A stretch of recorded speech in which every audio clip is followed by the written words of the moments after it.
My name Hazel is tells Eliza stories. Foster. I am 31 years old. 3 days ago, I sat in a high-rise law office in downtown Nashville looking at a legal document. For 3 years, my parents pretended I did not exist. They skipped my college graduation.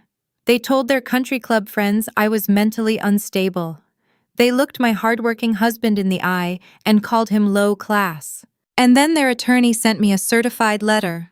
My father needed my signature to sell Foster Ridge, a 40-acre tract of prime Tennessee land worth over $1 million. He needed me to voluntarily sign away my rights so he could pocket the money and save himself from a financial disaster. I read the paper. I looked at Attorney William Davis sitting across the mahogany table in his bespoke suit, and I laughed. It was not a polite chuckle. It was a loud, echoing laugh that bounced off the glass walls. Mr. Davis put his silver pen down. He leaned back in his leather chair, looking genuinely unsettled, and asked if I needed a glass of water. Before I tell you what I pulled out of my briefcase to wipe that look of careful concern right off his face, take a second to like and subscribe, but only if you genuinely connect with stories about setting boundaries and holding your ground. Where are you watching from right now? What time is it there? Drop a comment and let me know. To understand why a single signature line on a quitclaim deed felt like the punchline to a 20-year joke, I need to take you back to the affluent suburbs of Brentwood, Tennessee. Growing up in our house, love was treated like a line item on a budget, and my older brother Nolan always got the lion's share. My father Richard was an insurance broker. He cared about presentation above all else. He leased luxury cars he struggled to pay for just so the neighbors would see the emblem parked in the driveway. My mother Sylvia ran the local charity galas. She had a smile that never quite reached her eyes and a talent for delivering insults wrapped in thick Southern politeness. Then there was Nolan. 2 years older than me, Nolan was the golden boy. My parents called him an entrepreneur. In reality, Nolan was a guy who started a flashy new business, every 18 months drained my parents' savings to fund it, and then abandoned the project the second the actual work got hard. When Nolan turned 16, my father bought him a brand new SUV. When I turned 16, my father handed me a local newspaper circled with classified ads and told me a strong work ethic builds character. I took a job bussing tables at a diner out on the highway. I bought my own clothes. I paid for my own gas. I learned early that my independence was just a convenient excuse for their neglect. They called me the strong one, the low-maintenance child. Whenever I asked for help, whether it was a co-signature for a student loan or a ride home from track practice, my father would sigh. He would look at me like I was being unreasonable and say, "Nolan needs our help right now, Eliza. You always figure things out. You are the strong one." I wore that phrase like a badge of honor for a long time. I worked double shifts. I paid my own way through state college to get my accounting degree. I bought my own textbooks and lived on cheap ramen noodles while Nolan lived in a downtown luxury apartment my parents subsidized. I thought if I just proved how capable I was, they would notice me. I thought they would be proud. Instead, the more I succeeded on my own, the more they resented me for not needing them. And the more Nolan failed, the more fiercely they protected him. It was a toxic cycle. My existence became a mirror that reflected their poor parenting choices, and they hated me for it. The real fracture happened on the day I graduated top of my class. I had reserved 4 seats in the auditorium, 2 for my parents, 1 for Nolan, and 1 for my Aunt Clara, my father's estranged older sister. On the morning of the ceremony, my phone rang. It was my father. He told me they could not make it. Nolan was moving into a new apartment, and the movers had fallen through. My father told me it was just a ceremony. I already had the degree, and Nolan really needed the help. I walked across that stage alone. Afterward, Aunt Clara took me out to lunch. She handed me a card and told me she saw exactly who my father was, and more importantly, she saw exactly who I was. I did not know it then, but Aunt Clara was quietly building a safety net that would change my life years later. Shortly after graduation, I met Jack. Jack ran a commercial HVAC business. He worked long hours, his hands were calloused, and his boots were always scuffed. He also treated me with a level of respect and consistency I had never experienced in my own home. When we got married, my parents attended the wedding, but they treated it like an obligation. A few months later at a family dinner, my father sat at the head of the table pouring expensive wine. He looked at Jack, then looked at me and said it was a shame I settled for a blue-collar life. He called Jack's business low class. He said it loud enough for the entire dining room to hear. Jack did not raise his voice. He did not flinch. He just looked at my father and calmly pointed out that his low-class business grossed more in a quarter than my father's insurance firm did in a year. My father turned red. My mother gasped and called Jack disrespectful. That was the night I realized I was never going to win their approval, and more importantly, I realized I no longer wanted it. The tension in our family was a coiled spring, and it was only a matter of time before it snapped. I walked out of the glass high-rise and into the blinding afternoon sun. The Nashville heat settled over my shoulders the moment I pushed through the revolving doors. I handed my ticket to the parking attendant, paid the exorbitant hourly rate, and slid into the driver's seat of my sedan. I did not turn on the radio. I just sat there for a moment, letting the air conditioning cool the dampness at the back of my neck. My hands rested on the steering wheel, steady and calm. I merged onto Interstate 65 South, heading toward the quiet, tree-lined streets of my neighborhood.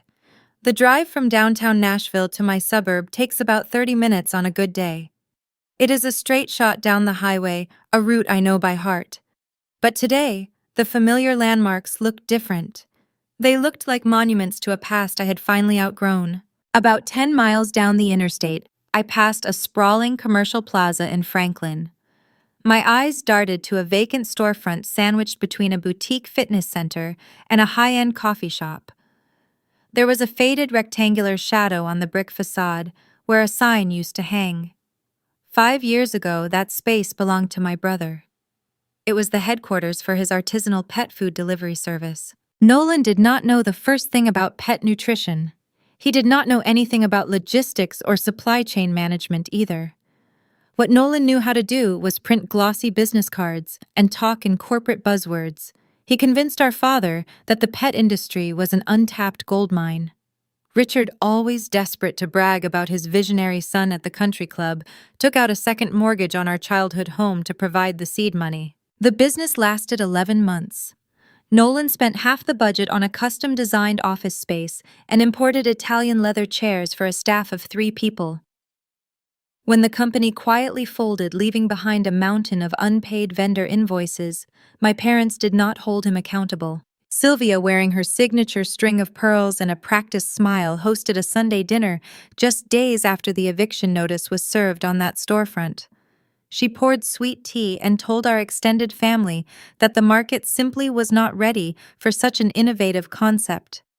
She patted Nolan on the arm and said true entrepreneurs have to experience a few setbacks before they change the world. Richard nodded in agreement, already pulling out his checkbook to cover my brother's broken commercial lease. I was sitting at the far end of that same dining table, silently eating my roast chicken. At the time, I was working 60 hours a week as a junior auditor at a downtown accounting firm. I was earning a meager entry-level salary, bringing my lunch in plastic containers to save money, and spending my weekends studying for the CPA exam until my vision blurred. I drove a 10-year-old car with a rattling transmission. Neither of my parents asked how my exam preparations were going. They did not ask if I was sleeping enough or if the long hours were wearing me down. My struggles were invisible because they were not expensive. That was the core dynamic of the Foster household. We were assigned our roles early, and we were expected to play them without missing a cue. Nolan was the project. He was the fragile genius who required constant supervision, endless financial bailouts, and emotional coddling. I was the strong child. Being labeled the strong child sounds like a compliment until you realize it is actually a strategy for neglect. It is a convenient phrase parents use to absolve themselves of their responsibilities. If you are strong, they do not have to worry about you. If you are low maintenance, they do not have to spend any money on you. They train you to never ask for a glass of water, even when you are dying of thirst, because your survival skills are their greatest convenience. I learned this lesson the hard way during my junior year of college. It was late November, raining, the kind of freezing sideways rain that turns the Tennessee roads into a hazard. I was driving back to my cramped off-campus apartment after a closing shift at the diner. My front left tire hit a deep pothole on the edge of the highway, and the tire blew out instantly. I managed to wrestle the steering wheel and pull over onto the muddy shoulder, shaking from the adrenaline. I did not have roadside assistance. I did not have the spare cash for a tow truck. So I dialed my father's number. He answered on the fourth ring, sounding annoyed. I explained the situation, my voice trembling over the sound of the rain lashing against my windshield. I told him I was stuck on the shoulder of Interstate 24. I was cold, and I needed help changing the tire because the lug nuts were rusted shut. Richard sighed heavily into the receiver. He told me he was right in the middle of reviewing a new angel investor proposal for Nolan. He said it was a crucial night for my brother's future. Then he offered the words that became the defining anthem of our relationship. He said, "You are a smart girl, Eliza. You are resourceful. I am sure you can flag someone down or figure out the leverage on that tire iron. You always handle things on your own." The line went dead. I sat in the dark, shivering in my damp uniform, listening to the dial tone. I did not cry. Crying was a luxury afforded to people who had someone to wipe away their tears. Instead, I grabbed the rusty tire iron from the trunk, stood in the freezing mud, and used the full weight of my body to break the lug nuts loose. I changed the tire myself. I drove home on a donut spare at 30 miles per hour. From that night onward, I understood the transaction. My independence was a weapon they used to protect their resources. Every time I fixed my own problems, paid my own bills, or navigated a crisis without them, I was funding their ability to spoil my brother. As I drove closer to my neighborhood, the trees grew thicker and the houses spread further apart. I turned onto my street, leaving the highway behind. The familiar sight of my own home came into view. It was a beautiful brick house with a wide front porch and immaculate landscaping. I had purchased it with my own money alongside my husband, relying on our own credit scores and our own hard work. Pulling into the driveway, I saw Jack's work truck parked near the garage. The sight of his scuffed bumper brought a genuine smile to my face. Jack was the opposite of my family. He did not care about appearances. He cared about foundations. He built his commercial heating and cooling business from the ground up, valuing sweat equity over country club memberships. He was the first person in my life who saw my strength and wanted to support it rather than exploit it. I turned off the ignition and sat in the quiet cabin of my car. My briefcase containing the quitclaim deed and the certified letter rested on the passenger seat. Attorney Davis had given me 14 days to sign away Foster Ridge. My parents thought this would be easy. They assumed the strong, low-maintenance daughter would simply cave to the pressure, sign the document, and disappear back into the shadows so Nolan could be rescued once again. They were banking on the old version of me, the version who stood in the freezing rain changing her own tire. But they failed to account for the fact that a person can only be pushed aside so many times before they stop looking for a seat at the table and decide to buy the whole building instead. Their desperate legal demand was not the beginning of this conflict. It was merely the final act of a play that began 3 years ago on a bitter Christmas Eve when my father looked across the dinner table and asked me to sacrifice my own home to patch the holes in my brother's sinking ship. Sitting in my driveway, looking through the windshield at Jack's scuffed work truck, I felt a deep wave of gratitude wash over me. That truck represented everything my father despised and everything that actually mattered in the real world. To understand the look of pure, unadulterated panic on Attorney Davis's face when I handed him my paperwork, you have to understand the man I married. More importantly, you have to understand the profound threat my husband's quiet success posed to my father's fragile ego. Let us rewind to the day the permanent fracture in my family truly began. It was a humid May morning. I was standing in front of a mirror in my cramped off-campus apartment, adjusting the cheap synthetic fabric of my graduation gown. I had spent 4 grueling years at the state university. While my peers attended weekend tailgates and joined sororities, I pulled all-nighters in the campus library and worked the closing shift at the diner. I had earned the highest grade point average in the accounting department. I was the valedictorian of my program. I mailed my parents an embossed invitation a month in advance. I drove to the auditorium early and placed reserved signs on 4 seats in the front row. 2 for my parents, 1 for Nolan, and 1 for my father's older sister, Aunt Clara. 30 minutes before I was supposed to line up for the processional march, my cell phone rang. It was my father. He did not say congratulations. He did not ask if I was excited or nervous. He exhaled loudly into the receiver and told me they had a bit of a situation. Nolan had decided he needed to move out of his subsidized apartment and into a luxury penthouse loft in the trendy Gulch neighborhood. He claimed the new zip code was a vital step for networking with local tech investors. Because Nolan had no verifiable income and terrible credit, Richard and Sylvia had co-signed the exorbitant lease. That morning, the discount moving company Nolan hired had canceled at the last minute. My father spoke in a rushed, dismissive tone. He said Nolan was stranded on the sidewalk with a pile of expensive modern furniture. He told me he and my mother had to drive downtown to rent a box truck and load the heavy items themselves so Nolan would not face a fine from the building management. I stood there holding my graduation cap, listening to the sound of my mother barking frustrated orders in the background. My father told me the graduation was just a long, boring ceremony anyway. He said I already had the diploma coming in the mail and Nolan was in a real bind. He told me to have a good day and hung up before I could utter a single word in reply. I walked across the university stage alone. When the dean called my name and announced my academic honors, I looked down at the front row. There were 3 empty folding chairs. Next to them sat Aunt Clara. She was wearing a tailored charcoal suit, clapping loud enough to make up for the silence of my parents. After the ceremony, Clara took me to a quiet, high-end steakhouse downtown. We sat in a dark leather booth, and she ordered a bottle of sparkling water. Clara was the only person in the Foster family who saw right through my father's facade. She had built her own substantial wealth in commercial real estate and refused to participate in the country club charades my parents lived for. She looked at me over her glass and delivered a warning I would never forget. She said my father was building a castle on quicksand. She told me his obsession with projecting wealth combined with Nolan's constant financial black holes would eventually pull them all under. Clara reached into her leather tote and handed me a heavy envelope. She told me to keep my head down, build my own foundation, and never let them drag me into their inevitable collapse. That envelope contained the seed of the legal trap I would spring years later in that Nashville high-rise. I took Clara's advice to heart. I entered the corporate world past my rigorous certification exams on the first try and focused entirely on building my career at a prestigious accounting firm. 6 months later, the air conditioning unit at my firm broke down in the middle of a brutal August heat wave. The building manager called a commercial heating and cooling company. The man who showed up to fix the industrial unit was Jack.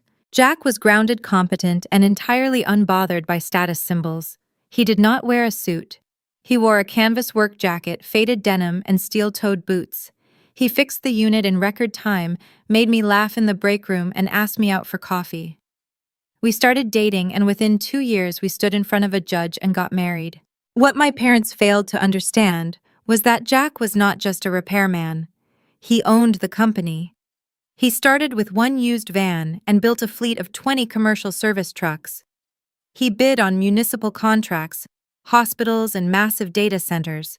He possessed a sharp business mind and a relentless work ethic. While my father measured success by the emblem on a steering wheel, Jack measured it by paid-off equipment, healthy profit margins, and 0 debt. My parents treated Jack with barely concealed disdain. They tolerated his presence at holidays, but they always spoke to him using the slow, exaggerated tone people use when they assume you are uneducated. The breaking point arrived on our first wedding anniversary. Sylvia insisted on hosting a celebratory dinner at their Brentwood home. In reality, she just wanted an excuse to show off her recent luxury kitchen remodel to a captive audience.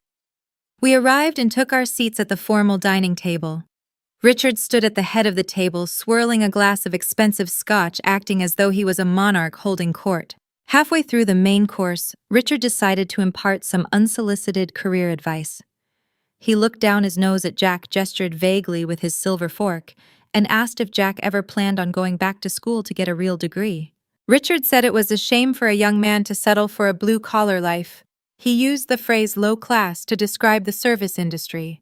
He told Jack that if he took some community college classes and learned how to wear a tie, Richard might be able to pull some strings and find him a junior desk job at the insurance brokerage.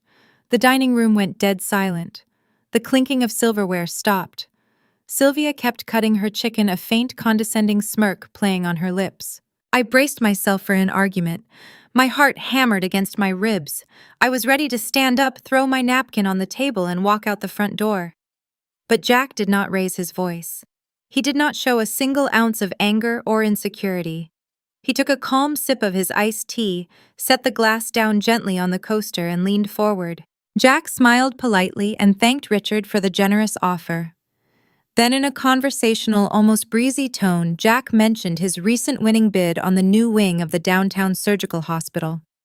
He casually discussed the complexities of managing a 7-figure payroll for his technicians. He looked directly into my father's eyes and said he preferred the blue-collar life because his equipment fleet was fully owned, his commercial property was paid off, and he never had to lease a lifestyle he could not afford. The color drained from my father's face. The smirk vanished from my mother's lips. Jack had casually, effortlessly revealed that his so-called low-class business netted more profit in a single quarter than my father's insurance firm generated in an entire year. Jack did not have to pretend to be wealthy, he actually was. Richard set his scotch glass down on the table with a dull thud. He did not offer another word of career advice for the rest of the evening. The dynamic in the room shifted permanently. My father's arrogant superiority melted into something much more dangerous. Envy. We left the dinner early that night. As we drove home in the dark, I realized my parents no longer viewed us as an embarrassment. They viewed us as an untapped resource. Jack's quiet display of financial stability did not earn their respect or their pride. It simply painted a giant target on our backs. Instead of backing away, my father decided he was entitled to a share of our hard work. He convinced himself that because we had money in the bank, we were obligated to open our wallets whenever Nolan inevitably crashed his next venture. That realization set the stage for the disastrous holiday gathering that would occur just a few months later. A night where the unspoken tension finally boiled over, leading to a desperate demand, a shattered family, and the cold Tennessee night where I walked away for good. The revelation of my husband's financial reality at that anniversary dinner did not buy us respect. It bought us a sudden and unsettling level of attention. For my entire adult life, my parents had treated my existence as an afterthought. I was the forgotten variable in their daily equation. But once my father realized Jack owned a commercial fleet and we had zero debt, his perspective shifted. We were no longer an embarrassment. We were an untapped line of credit. That shift paved the road directly to Christmas Eve exactly 3 years ago. The air in Tennessee that December was bitterly cold, the kind of wet chill that sinks straight into your bones. Jack and I drove to Brentwood in his truck. I stared out the passenger window at the sprawling houses wrapped in expensive holiday lights, feeling a familiar knot tightening in my stomach. I had suggested we skip the dinner entirely and stay home to order takeout. Jack just held my hand across the center console and told me we would stay for 1 hour, eat the catered food, and leave the second I gave him the signal. We walked through the front door of my parents' house and were hit by the smell of cinnamon pine cones and roasted tenderloin. Sylvia had orchestrated the evening with her usual suffocating perfection. The dining room table was set with silver chargers, crystal wine glasses, and a massive floral centerpiece that made it difficult to see the person sitting across from you.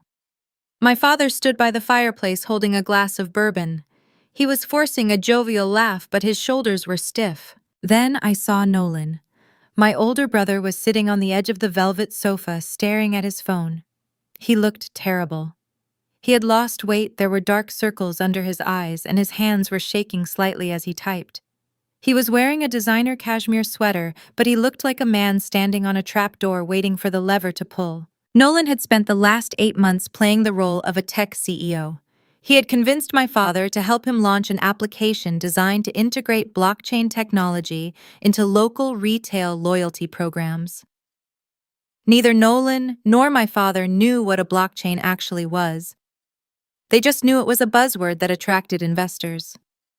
Nolan had rented out a sleek office space downtown, hired a team of freelance developers he could not afford, and spent his days taking prospective clients out for expensive lunches. Now the bill was due. The developers had stopped working because their invoices were 90 days past due. The app was riddled with bugs, the investors were demanding audits, and the sleek downtown office was threatening eviction. I did not know the exact details of the crisis yet, but I could read the room. The holiday cheer was a thin veneer over sheer panic. We sat down for dinner. Sylvia poured the wine and tried to steer the conversation toward a charity gala she was co-chairing in the spring. Nobody engaged. Nolan kept his phone on the table next to his plate, checking the screen every 30 seconds. My father chewed his food with a tight jaw. Before Sylvia could even signal the caterer to bring out the dessert plates, Richard cleared his throat. He set his napkin down and leaned forward, resting his forearms on the table. He looked directly at me, bypassing Jack entirely. He started his pitch using the exact same tone he used when trying to close a difficult insurance policy. He talked about market fluctuations, temporary cash flow hurdles, and the importance of bridging the gap during a critical growth phase. He said Nolan was on the verge of a massive breakthrough with his software, but the company needed a small injection of liquidity to keep the servers online through the first quarter of the year. Then my father stopped talking about Nolan and started talking about my house. Richard looked at Jack and noted that since our suburban home was fully paid off, we were sitting on a tremendous amount of dormant equity. He smiled, a tight, desperate smile. He told us that a home equity line of credit was a simple piece of paperwork. He said it was practically free money just sitting inside our walls waiting to be leveraged. He wanted Jack and me to go to the bank, borrow $200,000 against the home we had earned with our own sweat and hand the cash over to Nolan. He did not frame it as a favor. He framed it as a moral obligation. He used the words duty to the family. He told me that since they had raised me and provided a roof over my head for 18 years, it was time for me to step up and prove my loyalty. I looked at my brother. Nolan would not even meet my eyes. He just stared down at his half-eaten tenderloin. I looked at Jack. My husband did not say a word. He just sat back in his chair, his expression calm and unreadable, leaving the floor entirely to me. He knew this was my family, and he trusted me to handle the threat. I reached for my water glass. I took a slow sip. The ice clinked against the crystal. I set the glass down, looked my father in the eye, and delivered a single word. No. My father blinked. He let out a nervous chuckle, assuming I had misunderstood the mechanics of the loan. He started to explain the interest rates, assuring me that Nolan would pay the monthly minimums once the tech venture secured its next round of funding. I interrupted him. I kept my voice flat, keeping all emotion out of my throat. I told him I understood exactly how a line of credit worked. I told him I was not going to leverage my primary residence to fund a failing application run by a man who had never successfully managed a lemonade stand, let alone a tech startup. The silence that followed was deafening. The grandfather clock in the hallway ticked. Richard's face went purple. He pressed both his palms flat against the dining table, causing the china to rattle. He raised his voice, demanding to know who I thought I was speaking to. He called me selfish. He listed every dollar he claimed he had spent on me growing up, treating his basic legal requirements as a parent like a generous charitable donation. I did not flinch. I did not raise my voice to match his. I simply told him my answer was final, and our house was not a piggy bank for his golden child. That was when Sylvia stepped in. My mother dropped her polished hostess smile. The polite southern charm evaporated, revealing the cold resentment underneath. She stood up from her chair and looked at me with genuine disgust. She pointed her finger at my chest and told me I had always been a defective child. She said I lacked the warmth and grace of a real daughter. She claimed my independence was just a cover for my deep-seated arrogance. Then she turned her anger toward Jack. She pointed at my husband and accused him of poisoning my mind. She said my marriage had ruined my loyalty to my own blood and that Jack was dragging me down into a selfish low-class mentality where family meant nothing. Jack stood up. He did not yell. He just calmly pulled my chair back for me. I realized in that moment that there was no argument left to have. You cannot negotiate with people who view your boundaries as an act of war. For years, I had tried to prove my worth to them. I had worked hard, stayed out of trouble, and built a successful life, hoping they would eventually look at me with pride instead of indifference. But looking at my mother's sneering face and my father's red, angry eyes, I finally understood the truth. They did not want a daughter. They wanted a safety net for Nolan. And because I refused to play the role, they had no use for me. I stood up. I did not defend myself. I did not hurl insults back at them. I just looked at my parents for a long moment, memorizing the ugly reality of who they were, and then I turned around. Jack and I walked out of the dining room, leaving our plates untouched. We walked down the grand hallway toward the front door. Behind us, my father shouted that if I walked out that door, I was done. He said I would be dead to the family. I reached out, turned the brass knob, and opened the door. The freezing Tennessee air hit my face sharp and clean. We walked down the long driveway to the truck. Our boots crunched on the frosted pavement. We climbed inside and Jack turned the key. The heater blasted warm air over my frozen hands. We drove away from Brentwood in complete silence, leaving the lights of my childhood home shrinking in the rearview mirror. That night marked the beginning of a 3-year silence. Not a single text message, not a single email, not a single phone call. I thought the silence meant they had finally moved on. I thought my refusal had closed the book on our relationship for good. I felt a strange, quiet peace settle over my life in the months that followed. But I underestimated my parents' need for control. They could not accept that the scapegoat had simply walked away on her own terms. They needed a villain to blame for their fractured family and their looming financial ruin. If they could not have my money, they were going to take my reputation instead. When we drove away from my parents' house that freezing Christmas Eve, I honestly believed the worst was over. I assumed my refusal to leverage my home for my brother would result in a permanent, icy silence. I thought my father and mother would simply write me off, focus all their remaining energy on salvaging Nolan and his doomed software venture, and leave Jack and me to live our lives in peace. I was right about the silence from their end. My phone did not ring. My email inbox remained empty. But I was entirely wrong about them leaving us alone. In affluent suburbs like Brentwood, silence is never just an empty space. It is a vacuum, and people like my parents will always fill a vacuum with their own preferred version of the truth. Because they could not force me to hand over my home equity, they decided to extract payment in a different currency. They took my reputation. Within 3 weeks of that holiday dinner, the whisper campaign began. My mother was a master at weaponizing polite society. She did not yell or post angry rants online. Instead, she attended her weekly charity planning luncheons, ordered her usual iced tea, and waited for someone to ask how her daughter was doing. When the question inevitably came, Sylvia would lower her gaze. She would lightly touch her collarbone, let out a trembling sigh, and perform the role of a heartbroken matriarch. She told her country club friends that I was unwell. She used phrases like mental health crisis and nervous breakdown. She painted a picture of a tragic holiday dinner where I had an unprovoked episode and stormed out of the house. My father played his part on the golf course. When his associates asked why Jack and I had missed the annual New Year reception, Richard would lean against his golf cart and shake his head. He told the other executives that Jack was a controlling, blue-collar brute.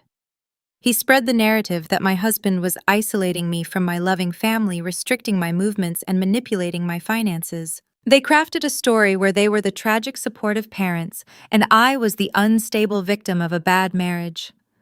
It was a brilliant strategy. It deflected any questions about why their daughter had cut ties, and more importantly, it prevented anyone from looking too closely at their own crumbling financial situation. The gossip traveled fast. It seeped into the extended family network like groundwater. In late February, my cousin Sarah called me. I had not spoken to Sarah in 6 months. When I answered the phone, her voice was hushed and cautious, the exact tone people use when speaking to someone standing on a ledge. She asked if I was safe. She asked if Jack was in the room with me. She gently suggested that there was no shame in seeking professional psychiatric help and offered to drive me to a clinic if I needed to escape my house. I sat at my kitchen counter holding the phone, feeling the blood rush to my ears. I realized in that moment just how thorough my parents had been. They had convinced our entire bloodline that I was crazy. The injustice of it burned. My first instinct was to fight back. I wanted to draft a long, detailed email to every aunt, uncle, and family friend. I wanted to attach my pristine bank statements, highlight my career milestones, and expose Nolan for the financial parasite he was.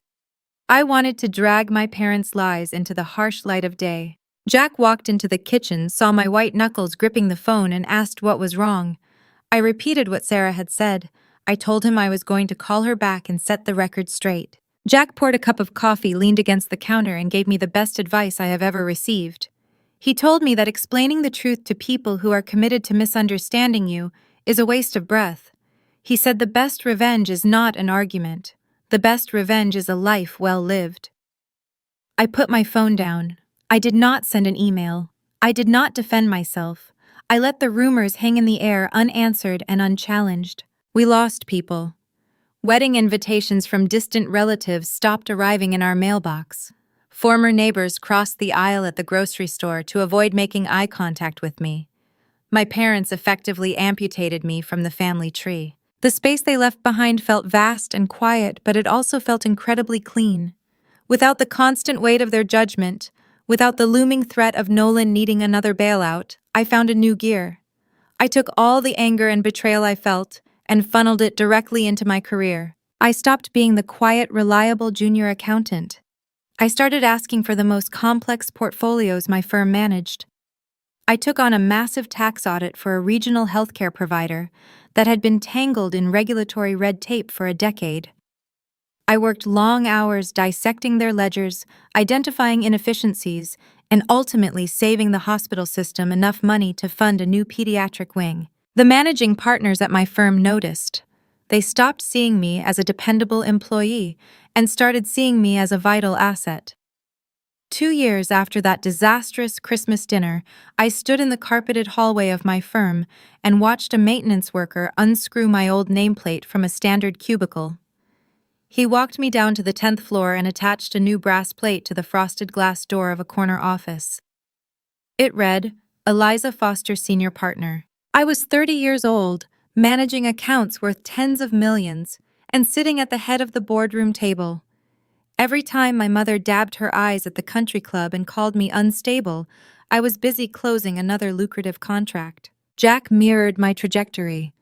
His commercial HVAC business outgrew its original warehouse.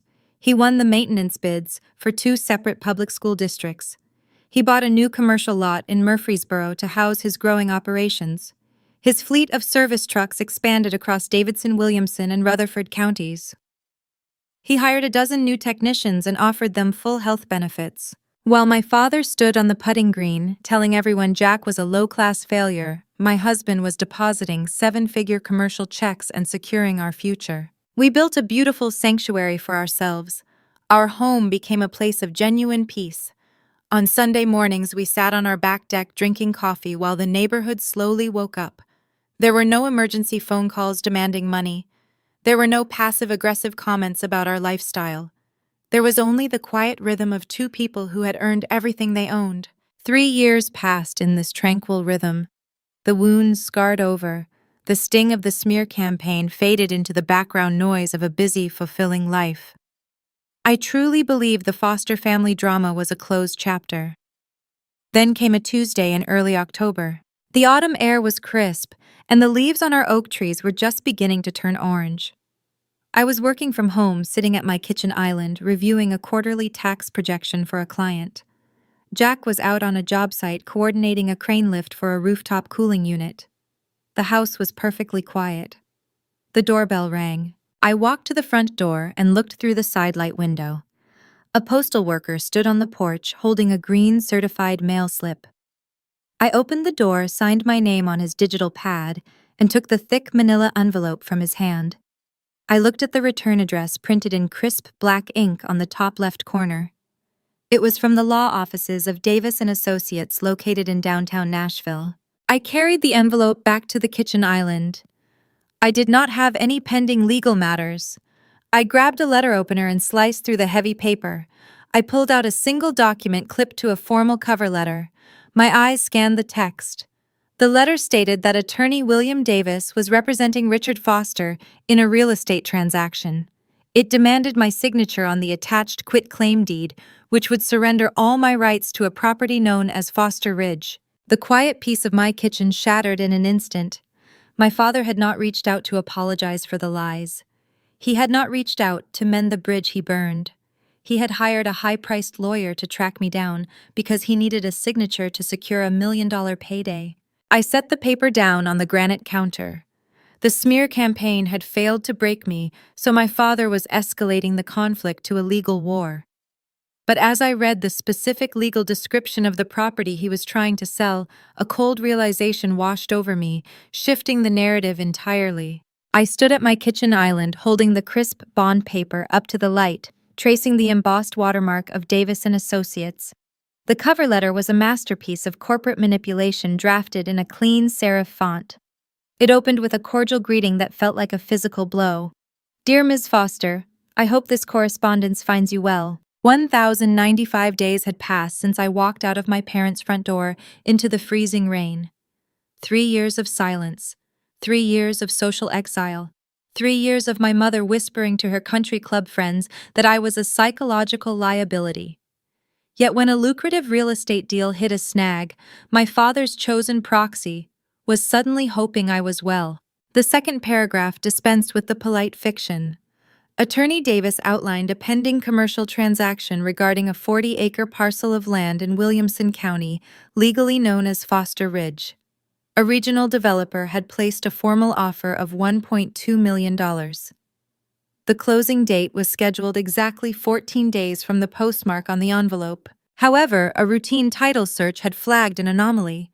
The commercial underwriters required a quitclaim deed signed by all potential heirs to secure clear title insurance before they would release the funds.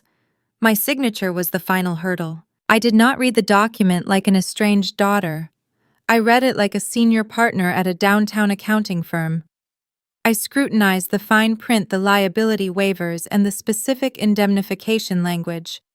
The deed was meticulously drafted to strip me of any future claims, effectively handing my father a clean slate and a 7-figure check. The audacity of the request was breathtaking. They had spent 3 years erasing me from the family tree, but now they expected me to perform the duties of a compliant daughter. They wanted me to pick up a pen sign, away my rights to a $1 million asset, and mail the document back in the provided prepaid envelope like an obedient subordinate. I set the letter down on the granite counter and walked over to the window. Foster Ridge was not just an ordinary plot of dirt. It was prime Tennessee timberland, bordered by a state highway on one side and a pristine creek on the other.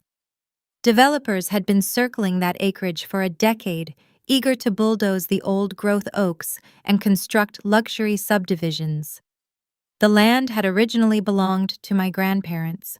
The general assumption within the family was that my father, being the eldest son, would eventually liquidate it to fund a lavish retirement. But my father was a man who worshipped status. He loved owning land. He loved casually bringing up his 40-acre holding during golf tournaments or charity dinners. Liquidating a legacy asset like Foster Ridge was a move of last resort. It meant sacrificing long-term prestige for short-term cash. Something about the transaction felt desperate. I walked back to the kitchen island, pushed the quitclaim deed aside, and opened my laptop. As a certified public accountant, I possess a deep understanding of public records and financial paper trails. People can lie at dinner parties, but court filings and county ledgers always tell the truth. I navigated to the County Register of Deeds website and typed my father's name into the search bar. The results populated in seconds, painting a grim financial landscape. 9 months ago, Richard Foster had taken out a high-interest commercial bridge loan. 3 months later, a secondary lien was placed against his primary residence. The exact same Brentwood home where Sylvia hosted her catered holiday dinners was now leveraged to the hilt. I opened a new tab and searched the state business registry for Nolan's tech startup. The blockchain loyalty application that was supposed to revolutionize the retail industry was listed as inactive. A deeper dive into the civil court dockets revealed 2 pending lawsuits from unpaid software developers and a commercial eviction notice for the downtown office space Nolan had rented. The puzzle pieces snapped together, forming a clear, undeniable picture of sheer panic. Richard was not selling Foster Ridge to pad his retirement portfolio. He was selling it because the walls were closing in on him. He had leveraged his own lifestyle, his credit, and his home to prop up Nolan's delusions, and the bill had finally come due. The bridge loan was maturing. The bank was circling their primary residence. If my father did not produce a massive influx of cash within the next few weeks, the Brentwood house would go into foreclosure. The country club facade would crumble. Every neighbor, every golf buddy, every rival would know the truth. That was why Attorney Davis had sent the letter via certified mail with a ticking 14-day clock. My father needed that $1.2 million to bail out the golden child and save his own skin, and the only thing standing between Richard Foster and total financial ruin was my signature on a single piece of paper. He believed he could snap his fingers and summon the strong, low-maintenance daughter to fix his mess one last time. He assumed I would be intimidated by a law firm letterhead. He calculated that I would sign the document just to avoid the hassle, or perhaps out of some lingering pathetic desire to earn my way back into his good graces. He was using the same playbook he used when my tire blew out on the highway. He expected me to handle the heavy lifting so he could reap the benefits. But Richard had made a critical miscalculation. He assumed the title anomaly flagged by the developer's underwriters was just a bureaucratic technicality. He thought he was the rightful owner of Foster Ridge, and my signature was merely a formality to appease a nervous insurance actuary. He did not know the truth about that 40-acre tract of land. He did not know that his estranged older sister, Aunt Clara, had seen this exact crisis coming years before she died. Clara had warned me that my father's obsession with appearances and Nolan's endless failures would eventually sink them. She had handed me a heavy envelope outside a downtown steakhouse on the day of my college graduation. She told me to keep my head down, build my own foundation, and wait for the day my father tried to claim the ridge. I folded the lawyer's letter, slid it back into the manila envelope, and walked into my home office to grab my car keys. I did not need to call Attorney Davis. I did not need to confront my parents. I needed to drive to my local bank branch, walk into the vault, and open a safety deposit box I had not touched in 5 years. I picked up my car keys from the kitchen island, leaving the certified letter sitting on the granite counter. The drive to the local bank branch took 12 minutes. The autumn sky was a sharp, clear blue. I rolled the windows down, letting the crisp air cycle through the cabin. I did not feel the familiar tightness in my chest that usually accompanied any interaction with my family. I felt an eerie, sharp focus. I parked in front of the brick building, walked through the glass double doors, and greeted the branch manager. I presented my driver license and asked to access the vault. The manager led me through a heavy steel gate and down a quiet, carpeted hallway. We stepped into the safety deposit room. The air inside smelled of polished metal and old paper. We matched our brass keys, turned them simultaneously in the lock of box 412, and the small rectangular door swung open. The manager offered a polite nod and left me alone in the private viewing room. I slid the long metal container out and placed it on the table. Inside rested a single sealed envelope. It was the same thick ivory envelope my Aunt Clara had handed to me over lunch on the day of my college graduation. To comprehend the sheer magnitude of the trap my father had just walked into, you need to understand who Clara Foster was. Clara was my father's older sister, but they shared nothing besides a last name. She was a force of nature. She made her fortune in commercial real estate during an era when women were expected to fetch coffee in boardrooms, not buy the entire building. Clara possessed a brilliant analytical mind and zero tolerance for nonsense. She wore tailored charcoal suits, drank scotch neat, and intimidated men twice her size just by looking at them. While my father spent his life leasing luxury cars to look wealthy, Clara drove a 10-year-old sedan and owned shopping centers. She actually had the wealth my father desperately pretended to have. Richard resented her for it. He found her cold and uncooperative. He only tolerated her presence at holidays because he assumed, being her only living sibling, he would eventually inherit her vast estate. Clara never had children of her own. She lived alone in a minimalist penthouse downtown, focused entirely on her property portfolio. But Clara observed everything. She saw the way my parents coddled Nolan and ignored me. She saw me working double shifts at the diner with grease on my uniform, buying my own textbooks and securing my own future. She recognized a kindred spirit. During that graduation lunch, Clara had handed me this ivory envelope. She told me it contained a safety deposit box key and a set of instructions. She made me promise not to open the box until the day my father tried to sell Foster Ridge. 5 years ago, Clara was diagnosed with a brutal and rapid illness. I spent hours sitting by her hospital bed, bringing her black coffee and going over her commercial lease agreements just to keep her mind sharp. My father visited exactly twice, and both times he tried to steer the conversation toward her estate planning. Clara kicked him out of the room. A week before she passed away, she held my hand. Her grip was weak, but her eyes were sharp. She told me Richard built his life on quicksand. She said when the sand inevitably washed away, he would reach for the ridge to save himself. She told me to let him reach and then let him fall. I sat in the quiet bank vault and broke the wax seal on the ivory envelope. I pulled out a thick stack of legal documents printed on heavy bond paper. The staple in the top left corner was thick and industrial. I flipped to the first page. The header was typed in a bold, unyielding font. It read, "Irrevocable Trust Deed." I am a certified public accountant. I spend my days analyzing corporate structures, tax liabilities, and asset transfers. I read the document with a trained eye, scanning the clauses and the specific legal mechanisms Clara had chosen. The brilliance of her strategy unfolded across the pages like a masterclass in estate law. Clara had not waited until her death to pass on the 40-acre timberland. 3 years before she died, she quietly transferred the deed for Foster Ridge out of her own name and placed it directly into this irrevocable trust. She named her trusted personal attorney, Mr. Caldwell, as the managing trustee. I flipped to page 4, scanning down to the beneficiary designation. My name, Eliza Foster, was printed in clear black ink as the sole and exclusive beneficiary. The legal implications were staggering. Because the property was placed in an irrevocable trust before Clara passed away, it bypassed the probate process entirely. It never became part of her taxable estate. It never went through the public court system. Richard assumed he inherited Foster Ridge by default. He was her closest living relative, and since he never received a formal notice from a probate judge stating otherwise, he simply declared himself the owner. For 5 years, my father had been parading around the country club, bragging about his 40-acre legacy asset, using it as phantom collateral to prop up his fragile ego. He never bothered to hire a lawyer to verify the chain of title. He just faked it, assuming reality would bend to his narrative. But reality does not bend for commercial real estate developers.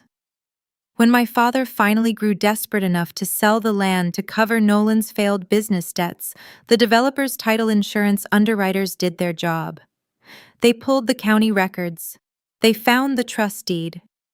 They realized Richard Foster did not own a single blade of grass on that property. The quitclaim deed Attorney Davis sent me was not a routine piece of paperwork. It was a desperate attempt to patch a fatal hole in a $1 million transaction. Davis needed me to formally relinquish my rights as the trust beneficiary so the title could be cleared and the sale could proceed. What I did not know yet was whether Attorney Davis was complicit in the deception, or if my father had lied to his own lawyer. Richard might have told Davis I was just a disgruntled, estranged daughter, holding up a standard inheritance. If Davis knew about the trust and was trying to trick me into signing away a 7-figure asset without proper disclosure, he was risking his entire legal career. I sat in the vault for a long time, listening to the faint hum of the fluorescent lights. My parents had spent 3 years telling everyone in our social circle that I was unstable. They had stripped me of my extended family and tried to shame my husband. Now, standing on the edge of total financial ruin, they expected me to blindly sign a document that would surrender my inheritance and save their house from foreclosure. They thought I was still the obedient scapegoat. They thought a piece of firm letterhead would intimidate me into compliance. I carefully placed the irrevocable trust back into the metal container. I did not feel a shred of pity for my father. I did not feel the sting of my mother's past insults. I felt the cold, calculating precision of an auditor who had just uncovered a massive case of corporate fraud. I walked out of the bank with a certified copy of the trust tucked securely in my briefcase. I got back into my car and paired my phone to the Bluetooth system. I did not drive home. I needed to build a fortress of documentation before I stepped into that downtown law office. I pressed a button on my steering wheel and told the voice assistant to call the law office of Thomas Caldwell. The trap was set, but I needed to make sure the hinges were oiled before I let my father step inside.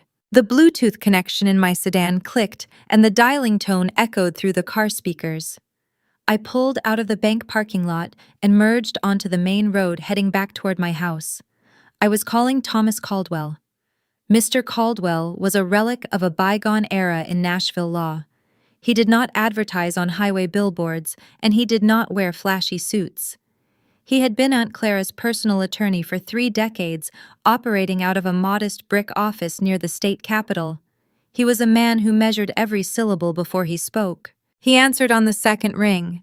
His voice was gravelly and calm. I identified myself and explained that I had just retrieved the envelope from the safety deposit box.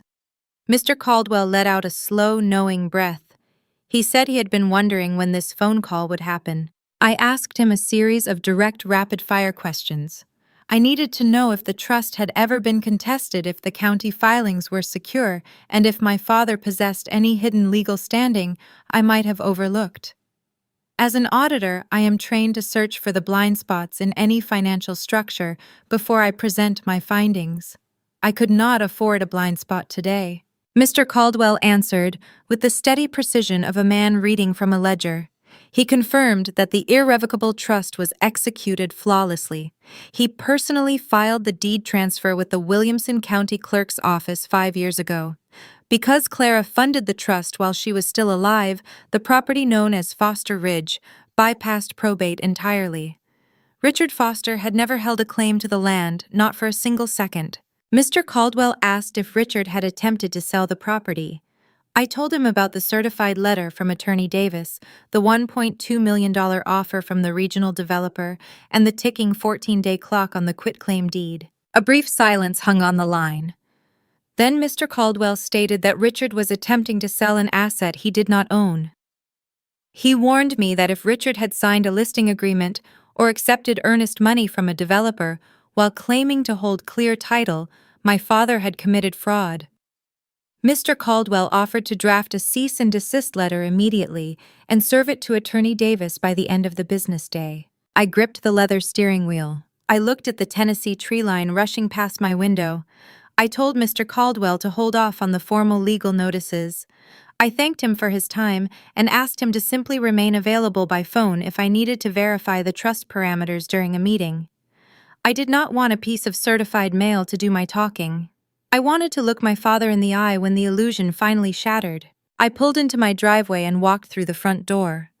Jack was standing at the kitchen island drinking a glass of water and looking over a set of HVAC blueprints for a new commercial warehouse project. He took one look at my face and set his pencil down. He did not ask if I was okay. He knows me better than that. He asked what I needed him to do. I told him I needed 2 hours of unbroken silence. I walked into my home office, closed the door, and woke up my laptop. I did not waste energy drafting a furious email to my parents. I did not call my mother to demand an explanation. Anger is a messy, inefficient emotion. It clouds your judgment and makes you reckless. I shifted into the mindset I use when a corporate client hires me to investigate embezzlement. I became an auditor facing a hostile takeover. I opened the secure portal I use to access deep county public records, property tax registries, and civil court dockets. I typed my father's name into the search parameters and began the financial autopsy of Richard Foster. The timeline emerged on my screen in stark black and white text. It was a tragedy written in interest rates and lien attachments. 18 months ago, Nolan incorporated his blockchain loyalty application. The state registry showed Richard Foster listed as a silent partner and financial guarantor. 12 months ago, the first cracks appeared. Richard took out a high-risk commercial bridge loan for $350,000. He used the equity in his Brentwood home as collateral. The interest rate on that bridge loan was predatory, designed for desperate borrowers who needed fast cash and lacked the liquid assets to secure traditional financing. I cross-referenced the dates. The week Richard signed that bridge loan was the exact same week Nolan signed the commercial lease for his downtown luxury office space. My father had literally bet the roof over his head to fund Nolan's vanity project. I kept scrolling through the county dockets. 6 months ago, the software developers Nolan hired filed a civil suit for unpaid wages. 4 months ago, the commercial landlord filed for eviction. 3 months ago, Nolan's startup officially dissolved, wiping out the $350,000 investment in a matter of days. Then I found the killing blow. I opened the property records for my parents' Brentwood address. 60 days ago, the bank holding the commercial bridge loan filed a formal notice of default. My father had missed 3 consecutive payments. The grace period had expired. I stared at the screen, letting the numbers settle in my mind.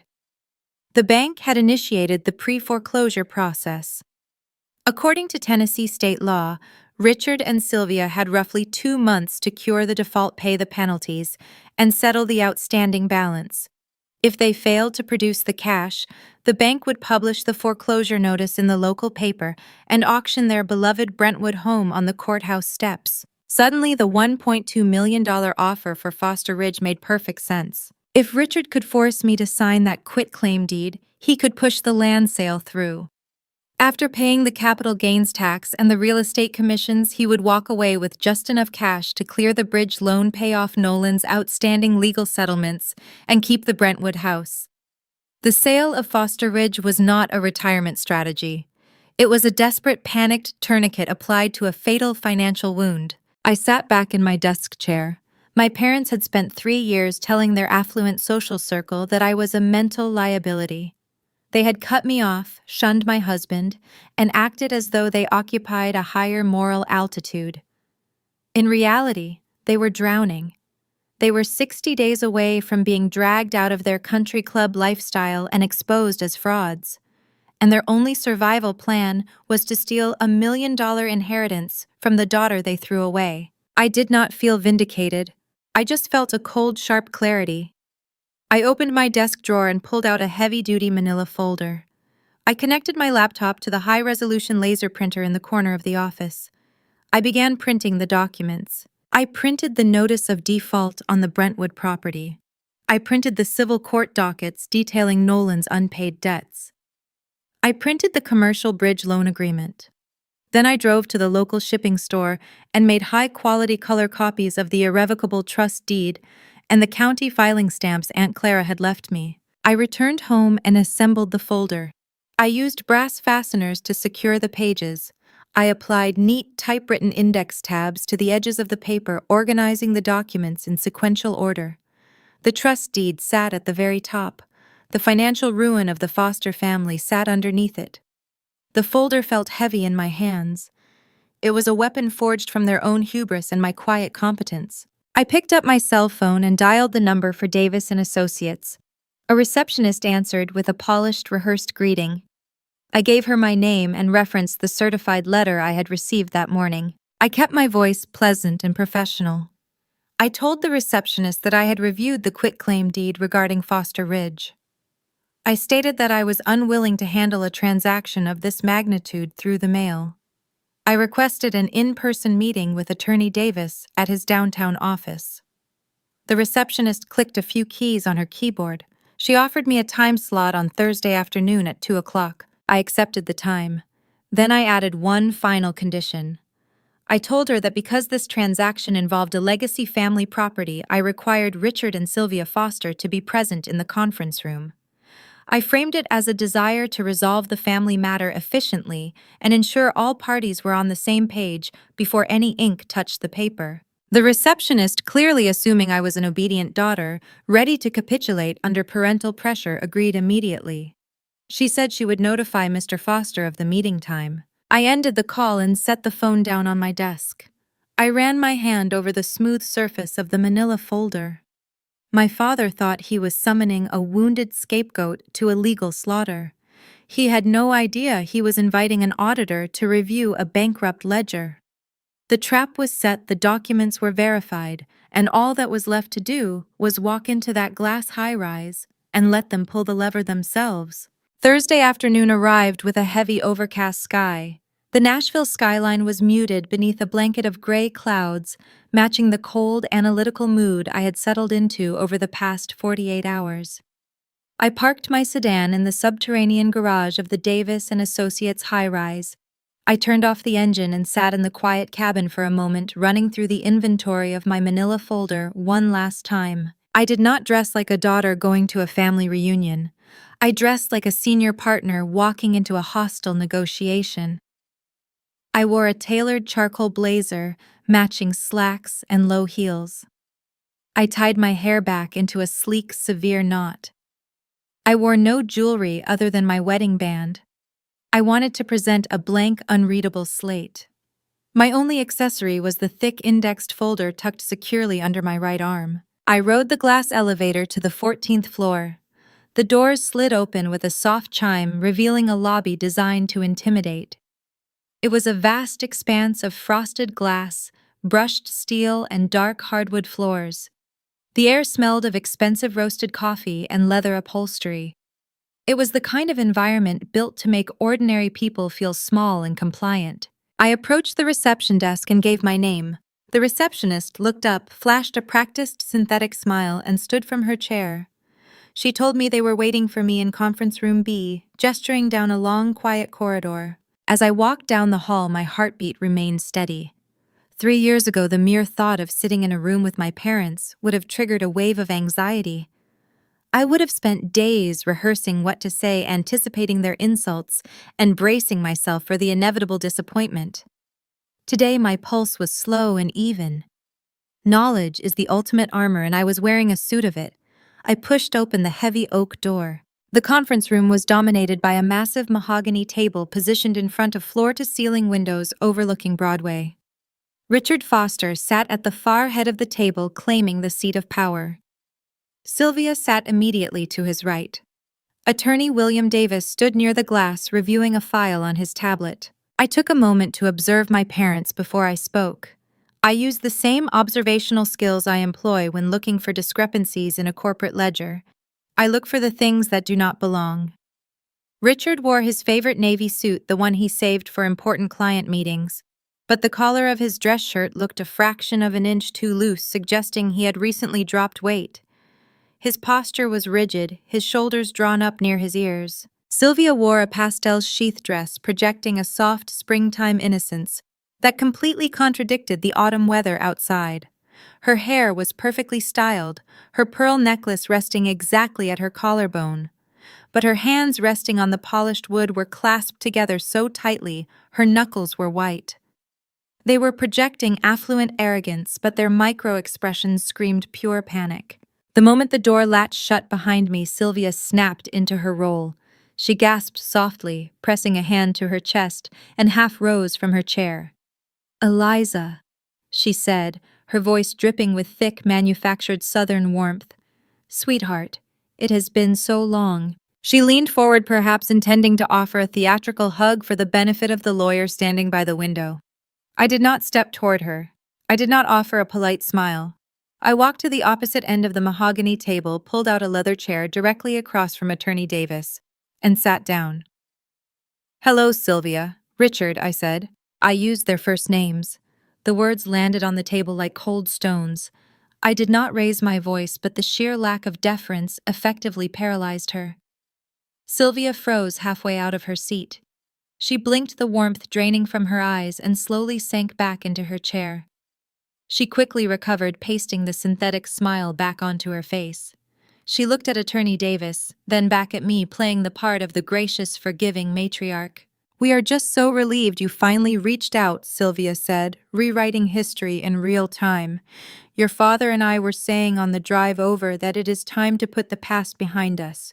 We wanted to give you your space these last few years, let you work through whatever you needed to work through, but at the end of the day, family is family. We are just glad you are ready to do the right thing." She framed my 3-year absence as a temper tantrum they had patiently endured.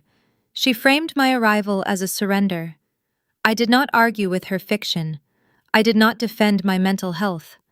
I simply placed my manila folder on the table and carefully aligned the edges parallel to the wood grain. I gave them just enough rope to keep talking. Richard leaned forward, sensing the awkward silence. He deployed his banker voice.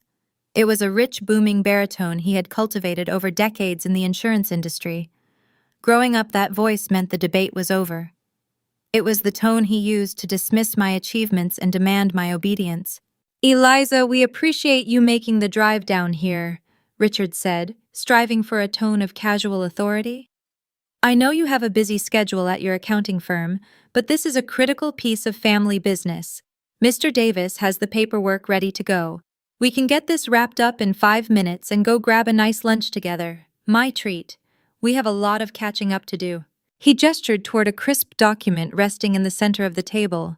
A silver pen lay beside it, the tip pointed in my direction. Attorney Davis took his cue and sat down across from me. He looked at me with a mild, patronizing expression. He clearly viewed this as a routine administrative hurdle.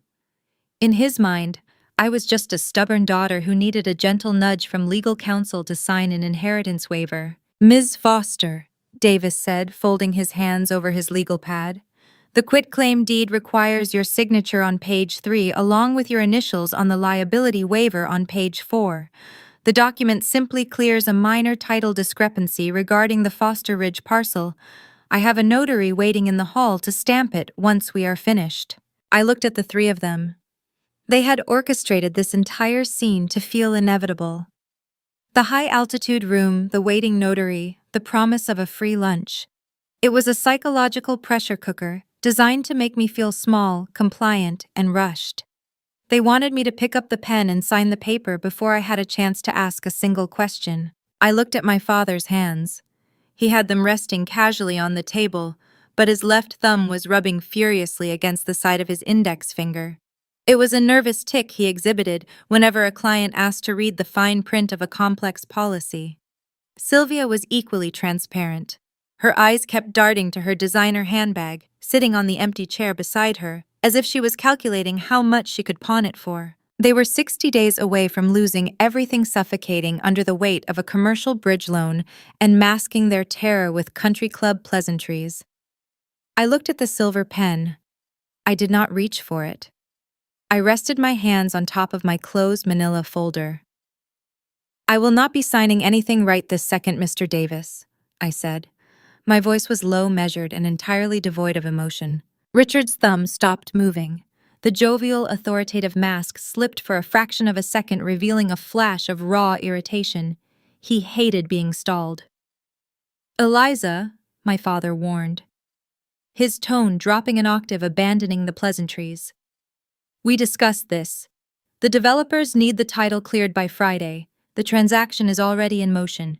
Do not make this harder than it needs to be." "You discussed it," I corrected him, keeping my gaze locked on his face. "I received a certified letter demanding a signature for a property I have not heard you mention in 5 years. I am a certified public accountant, Richard.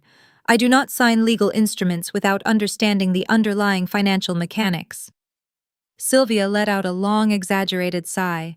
She looked at Attorney Davis with a practiced look of maternal exhaustion, rolling her eyes just a fraction. "She always makes things so difficult," Sylvia whispered, projecting her voice just enough to ensure the lawyer heard her. "She always needs to drag things out for attention." I let the insult float in the quiet room.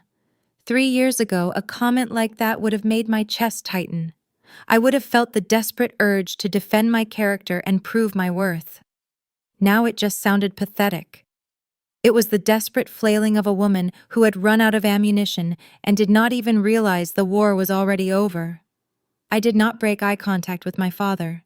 I leaned back in my leather chair, projecting the relaxed confidence of someone who holds all the cards. Before we talk about ink, I said, I want to hear the pitch. I want you to look me in the eye, Richard, and tell me exactly why Foster Ridge needs to be sold today. My father stared at me. He was cornered. He had expected a quick rubber stamp, and instead he was facing an audit. I watched his chest rise as he took a deep breath. He puffed out his shoulders, adjusted his expensive tie, and prepared to spin the greatest lie of his life, completely unaware that he was about to step directly onto a trap door. Richard cleared his throat. The sound echoed in the spacious conference room, signaling the start of his performance. He adopted the polished tone of a seasoned financial advisor, guiding a novice client through a complex portfolio. He told me that holding on to raw, undeveloped land in the current economic climate was a fool's errand. He spoke of rising property taxes, liability concerns, and the unpredictable nature of the commercial real estate market. He framed the sale of Foster Ridge not as a sudden necessity, but as a carefully calculated strategic move designed to protect the legacy of the family name. He leaned forward, resting his elbows on the polished mahogany. He softened his voice, attempting to project patriarchal wisdom. He told me that Aunt Clara was a pragmatic woman. He said she understood the value of liquidity over sentimentality. He claimed that Clara would want the family to capitalize on a peak market valuation rather than letting the timberland sit idle and depreciate. Listening to him invoke the memory of the sister he had neglected required every ounce of my professional restraint. Clara despised his superficial lifestyle. She had spent her final days warning me about his financial recklessness. Watching him use her name to justify his own greed was revolting. Still, I kept my face blank. I did not betray a single flicker of emotion. I let him spin his web of lies, knowing exactly how fragile the silk was. Sensing that his financial logic was not producing the immediate compliance he expected, Richard glanced at Sylvia. It was a subtle, practiced cue. Sylvia seamlessly transitioned into the second phase of their routine, the emotional ambush. My mother unclasped her hands and reached into her designer handbag. She withdrew a pristine white tissue, gripping it tightly in her manicured fingers. Her lower lip began to tremble with practiced precision. She looked at me with wide, glistening eyes, playing the role of the wounded, desperate peacemaker. Sylvia told me the last 3 years had been a dark cloud over our family. She said the silence had broken her heart into 1,000 pieces. She reached her hand across the wide table, stretching her fingers toward my closed folder, though she did not quite touch it. She told me that signing the quitclaim deed was about more than just a piece of land. She framed it as a symbolic gesture, a bridge back to the family.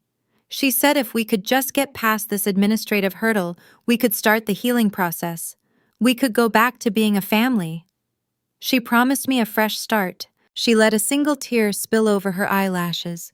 She dabbed it away quickly, sniffing delicately, ensuring Attorney Davis witnessed the performance of a grieving mother offering an olive branch to her estranged child. They finished their routine and waited. They expected me to crumble. They expected the combination of paternal authority and maternal guilt to break down my defenses. They expected me to reach for the silver pen sign my name and thank them for the opportunity to earn my way back into their good graces. I did not reach for the pen. I did not speak. I sat in my leather chair, maintaining eye contact with my father, and let the silence stretch across the room. In my line of work, silence is an incredibly effective investigative tool. When you are auditing a company and you uncover a discrepancy, you do not immediately accuse the executive of fraud. You lay the document on the desk, state the facts, and wait. Liars despise silence. It feels like a physical weight pressing down on their chests. They feel an overwhelming compulsion to fill the quiet space with words, excuses, and justifications. If you wait long enough, they will always hand you the rope you need. I watched the silence work its magic on my parents. 10 seconds passed, then 20. The hum of the ventilation system became the loudest sound in the room. Richard's confidence began to fray. He shifted his weight, the leather chair squeaking beneath him. He adjusted his suit jacket. He looked at Attorney Davis silently, pleading with the lawyer to intervene and push the paperwork forward, but Davis was a seasoned professional.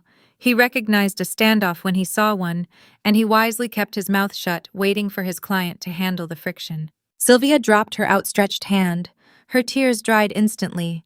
Her posture stiffened, the maternal warmth evaporating into thin air as she realized her performance had failed to land. She glared at me, the corners of her mouth pulling down into a bitter frown. The mask of the grieving mother slipped, revealing the cold, calculating woman beneath. The tension reached a boiling point. Richard opened his mouth to issue a demand. He was preparing to drop the pleasantries and revert to his true nature. Before he could utter a single syllable, a sharp, frantic vibration shattered the quiet room. It was Richard's cell phone resting face up on the table next to his legal pad. The device buzzed loudly, skittering a fraction of an inch across the polished wood. Then it buzzed again, and again. It was a relentless succession of text messages. The bright screen illuminated, casting a harsh blue glow over my father's rigid face. Richard lunged for the phone, his hand moving with a jerky, panicked desperation. But he was not fast enough. From where I sat, the font size on his screen was large enough to read the bold notification banners lighting up the display. The texts were from Nolan. The preview banners flashed across the glass in rapid-fire succession. The bank just called. They are freezing the operating accounts.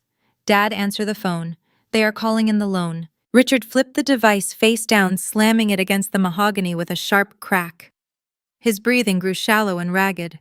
A thin sheen of perspiration appeared on his forehead. The illusion of the calm, wealthy patriarch managing a routine estate transfer vanished. He looked like a man standing on the tracks watching a freight train barrel toward him. Sylvia stared at the overturned phone, her face pale, her breathing shallow. She knew exactly what those frantic vibrations meant. The walls of their financial house of cards were caving in right there in the conference room. Nolan's business was collapsing in real time, and the blast radius was going to take their Brentwood home down with it. I folded my hands on top of my manila folder. I looked at the two terrified people sitting across from me. They had spent my entire life prioritizing the golden child, funding his delusions and pushing me aside. They had sacrificed my graduation, insulted my husband, and slandered my name just to protect Nolan. Now the bill had arrived, and there was nowhere left to hide. I broke the silence. My voice was calm, steady, and loud enough to ensure the attorney heard every word. You sit there and talk about healing, I said, directing my gaze at Sylvia, then shifting it to Richard. You invoke Aunt Clara's memory. You claim this is about moving forward as a family. I leaned forward, resting my forearms on the table, closing the physical distance between us. I have been sitting in this chair for 20 minutes, I continued, and neither of you has asked me a single personal question. You did not ask how my accounting firm is doing. You did not ask if Jack and I are healthy. You did not ask how I have been spending the last 3 years of my life. Richard swallowed hard, his Adam's apple bobbing. He kept his hand firmly pressed over his silenced phone as if physical pressure could stop the impending bankruptcy. You do not care about healing a broken family, I said, pointing a single finger at the quitclaim deed resting in the center of the table. You only care about the ink on that paper. You need me to sign away Foster Ridge so you can cover Nolan's bad debts and save your house from foreclosure. Attorney Davis sat up straight, his pen freezing halfway across his legal pad. He shot a sharp, questioning glance at his client. Davis had clearly been led to believe this was a standard transaction for a wealthy family. He had no idea his client was drowning in debt and facing imminent foreclosure. Lawyers hate surprises, especially financial ones that could complicate a clean title transfer. Richard realized he was losing control of the narrative. His lawyer was growing suspicious, his wife was panicking, and the daughter he thought he could manipulate was reading his ledger out loud. The panic in his eyes hardened into a desperate, cornered rage. The polite facade was gone. The banker voice was gone. He was out of time, out of money, and out of patience. He was about to make the biggest mistake of his life, issuing threats he could not back up against a daughter who was holding all the cards. The echo of my words hung in the conference room, chilling the air. I had laid his financial ruin bare in front of his wife and his legal counsel. For a long, suffocating moment, nobody moved. The polished facade Richard had spent decades carefully constructing cracked down the center, and the man hiding underneath finally clawed his way out. His reaction was immediate and physical. Richard slammed his open palm flat against the mahogany table. The impact sounded like a gunshot. The crystal water pitchers rattled and Sylvia flinched, pulling her shoulders up toward her ears. He stood up, shoving his heavy leather chair backward. He leaned over the table, planting his fists on the wood, hovering over the space between us. His face flushed a dark, mottled crimson. The veins in his neck stood out in stark relief. This was the true Richard Foster. When manipulation failed, when guilt trips fell flat, he always reverted to intimidation. "You think you can march into this office and interrogate me?" Richard shouted, his voice echoing off the glass windows. "You think you can sit there in your fancy suit and pass judgment on this family? You have no idea what it takes to keep a legacy afloat. You have no idea the pressure I am under." He pointed a shaking finger at my face. He accused me of being vindictive. He claimed I was holding on to ancient petty grudges over minor disagreements. He told Attorney Davis that I was acting out of spite, trying to sabotage a crucial business transaction simply because I was jealous of my brother. I watched him rage. I had seen this exact performance before. I remembered being 14 years old, standing in our Brentwood kitchen, asking my father what happened to the savings bonds my grandmother had left in my name. I had wanted to use them to buy a used car for work. Richard had used this exact same posture, looming over me, raising his voice to a deafening pitch. He had demanded I stop being greedy and ungrateful, shouting until I backed down and retreated to my room. I found out later he had cashed those bonds to pay for Nolan's spring break trip to Mexico. Bullying was his default setting whenever he was caught stealing. "You are going to stop playing these childish games right now," Richard demanded, his voice turning ragged. "You are going to pick up that pen, you are going to sign the deed, and you are going to do your duty. If you think you can hold my property hostage just to punish me, you are sorely mistaken." Sylvia nodded vigorously, emboldened by his aggression. She dropped the weeping mother act entirely. She crossed her arms over her chest and glared at me. She told me I was being ridiculous. She said dragging the family name through the mud over a simple clerical error was shameful. They were trying to drown out the truth with sheer volume. They wanted to make the room so loud, so uncomfortable, and so hostile that I would capitulate just to escape the conflict. Attorney Davis decided he had seen enough. Up until this point, Davis had been a silent observer, but watching his client lose control of the room was bad for business. Davis misread the dynamic entirely. He did not see a desperate man trying to cover up a looming foreclosure. He saw a wealthy executive trying to close a lucrative land deal being held up by a bitter, estranged daughter who wanted to extract an emotional toll. Davis stepped forward, positioning himself near the head of the table. He adjusted the cuffs of his bespoke suit, projecting calm, clinical authority. He wanted to end the emotional theater and bring the conversation back to hard legal realities. He picked up the quitclaim deed and slid it across the smooth wood. The paper glided to a stop inches from my folder. He picked up the silver pen and placed it gently on top of the document. "Let us bring the temperature down and speak practically, Ms. Foster," Davis said. His tone was smooth, measured, and dripping with condescension. He spoke to me the way a teacher speaks to a slow, stubborn child. He rested his hands on the back of his chair. He told me he understood family dynamics could be complicated. He said emotions often run high during estate transfers, but the law does not care about hurt feelings. The law cares about established precedent and rightful ownership. "Your father is the sole surviving heir of the Clara Foster estate," Davis explained, stating a fatal lie, as if it were an undeniable fact. "This property belongs to him." The title insurance underwriters flagged a minor chain of title discrepancy. "It is a clerical hurdle, nothing more. We asked for your signature as a courtesy to expedite the closing process with the commercial developer." I did not break eye contact with the lawyer. I let him continue digging the grave. Davis interpreted my silence as hesitation. He decided to apply the leverage.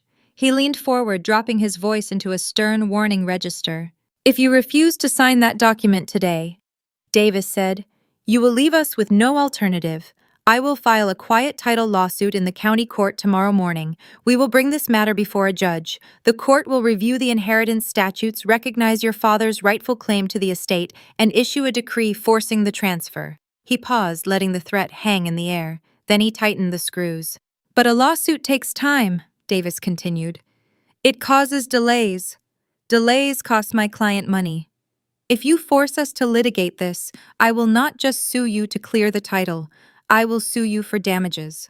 I will sue you for tortious interference with a commercial contract.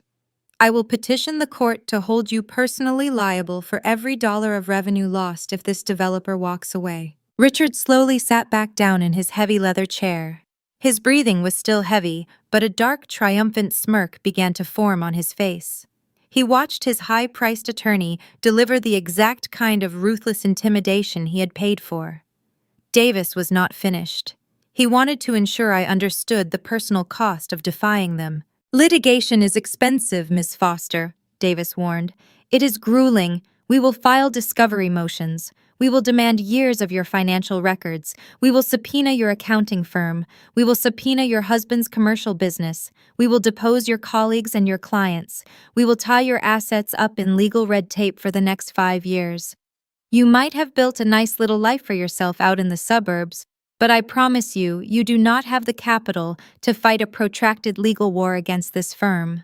He tapped his index finger against the silver pen resting on the deed. "You can sign the paper today and walk out of here with your life intact," Davis concluded. "Or you can refuse and we will spend the next half-decade dismantling everything you and your husband have built. The choice is yours." The arrogance in the room reached a staggering peak. Sylvia looked at me with a smug, satisfied expression. She believed the threat of exposing Jack's business to a grueling legal battle would be my breaking point. She knew I protected my husband fiercely, and she thought Davis had just found the ultimate leverage to force my hand. Richard folded his arms across his chest. He looked like a king who had just crushed a minor rebellion. He believed he had successfully cornered the scapegoat.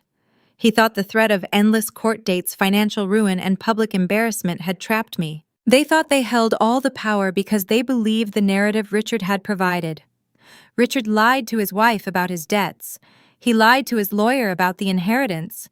He built his entire strategy on the assumption that Foster Ridge was his property by birthright, and I was just an annoyance standing in the way of his payday. I sat in my chair absorbing the threats. I registered the promise to subpoena my firm. I registered the threat to drag Jack's commercial fleet into a courtroom. I noted the supreme confidence in the lawyer's voice as he threatened to sue me for tortious interference. I looked at the silver pen resting on top of the quitclaim deed. Then I looked up at Attorney Davis. He was a smart man. He was a ruthless litigator, but he had made the fatal mistake of taking Richard Foster's word as gospel without verifying the underlying documents. He had just threatened to sue the legal owner of a property for refusing to hand it over to a man who was facing imminent foreclosure. I reached out and picked up the silver pen. Richard's smirk widened. Sylvia let out a soft, victorious breath. Attorney Davis offered a tight professional nod, assuming he had successfully bullied a frightened daughter into submission. I held the pen in my right hand. With my left hand, I reached for the thick manila folder resting in front of me. The time for observation was over. The trap had been primed, the threats had been recorded, and the antagonists had proudly stepped directly onto the center of the snare. I held the silver pen suspended in the air. Across the mahogany table, Richard exhaled a breath he had been holding. His rigid shoulders dropped an inch. Sylvia settled back into her chair, her posture relaxing as the tension bled out of her frame. Attorney Davis offered a tight approving nod, assuming his aggressive litigation threats had successfully bullied a frightened daughter into submission. They all thought the war was over. They thought the strong, low-maintenance child was about to do her duty and sweep their financial disaster under the rug. I lowered my hand, bypassed the quitclaim deed entirely, and placed the silver pen neatly on the edge of the table. Then I opened my manila folder. I peeled back the heavy cover and extracted the top document. The thick bond paper rustled in the quiet room. I did not look at my parents. I looked directly at William Davis. I extended my arm and slid the paper across the polished wood. It glided smoothly, coming to a stop right next to his unexecuted quitclaim deed.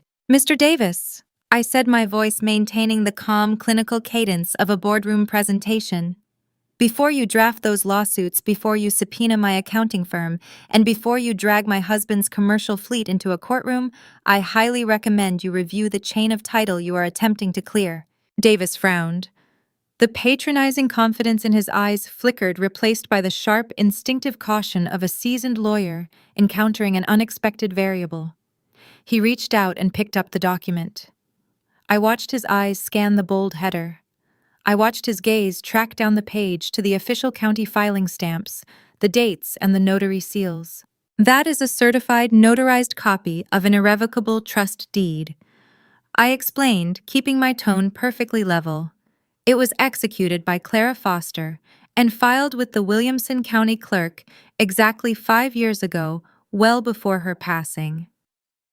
The silence that swallowed the conference room was profound. The faint hum of the central air conditioning suddenly sounded like a jet engine. I kept my eyes on the attorney, walking him through the legal reality of the paperwork he was holding.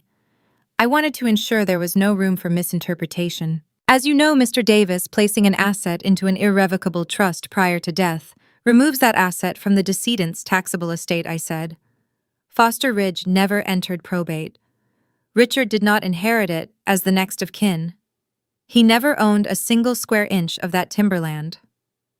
Clara transferred the acreage directly into this trust, naming me as the sole and exclusive beneficiary. The trust is currently managed by her personal attorney, Thomas Caldwell." I turned my head and looked at my father. Richard was frozen. The triumphant smirk had vanished, replaced by a look of hollow, uncomprehending shock. He stared at the document in Davis's hands as if it were a venomous snake. His brain was struggling to process the data I had just introduced into the room. For 5 years, he had operated under the assumption that the 40 acres of prime Tennessee timberland belonged to him by birthright.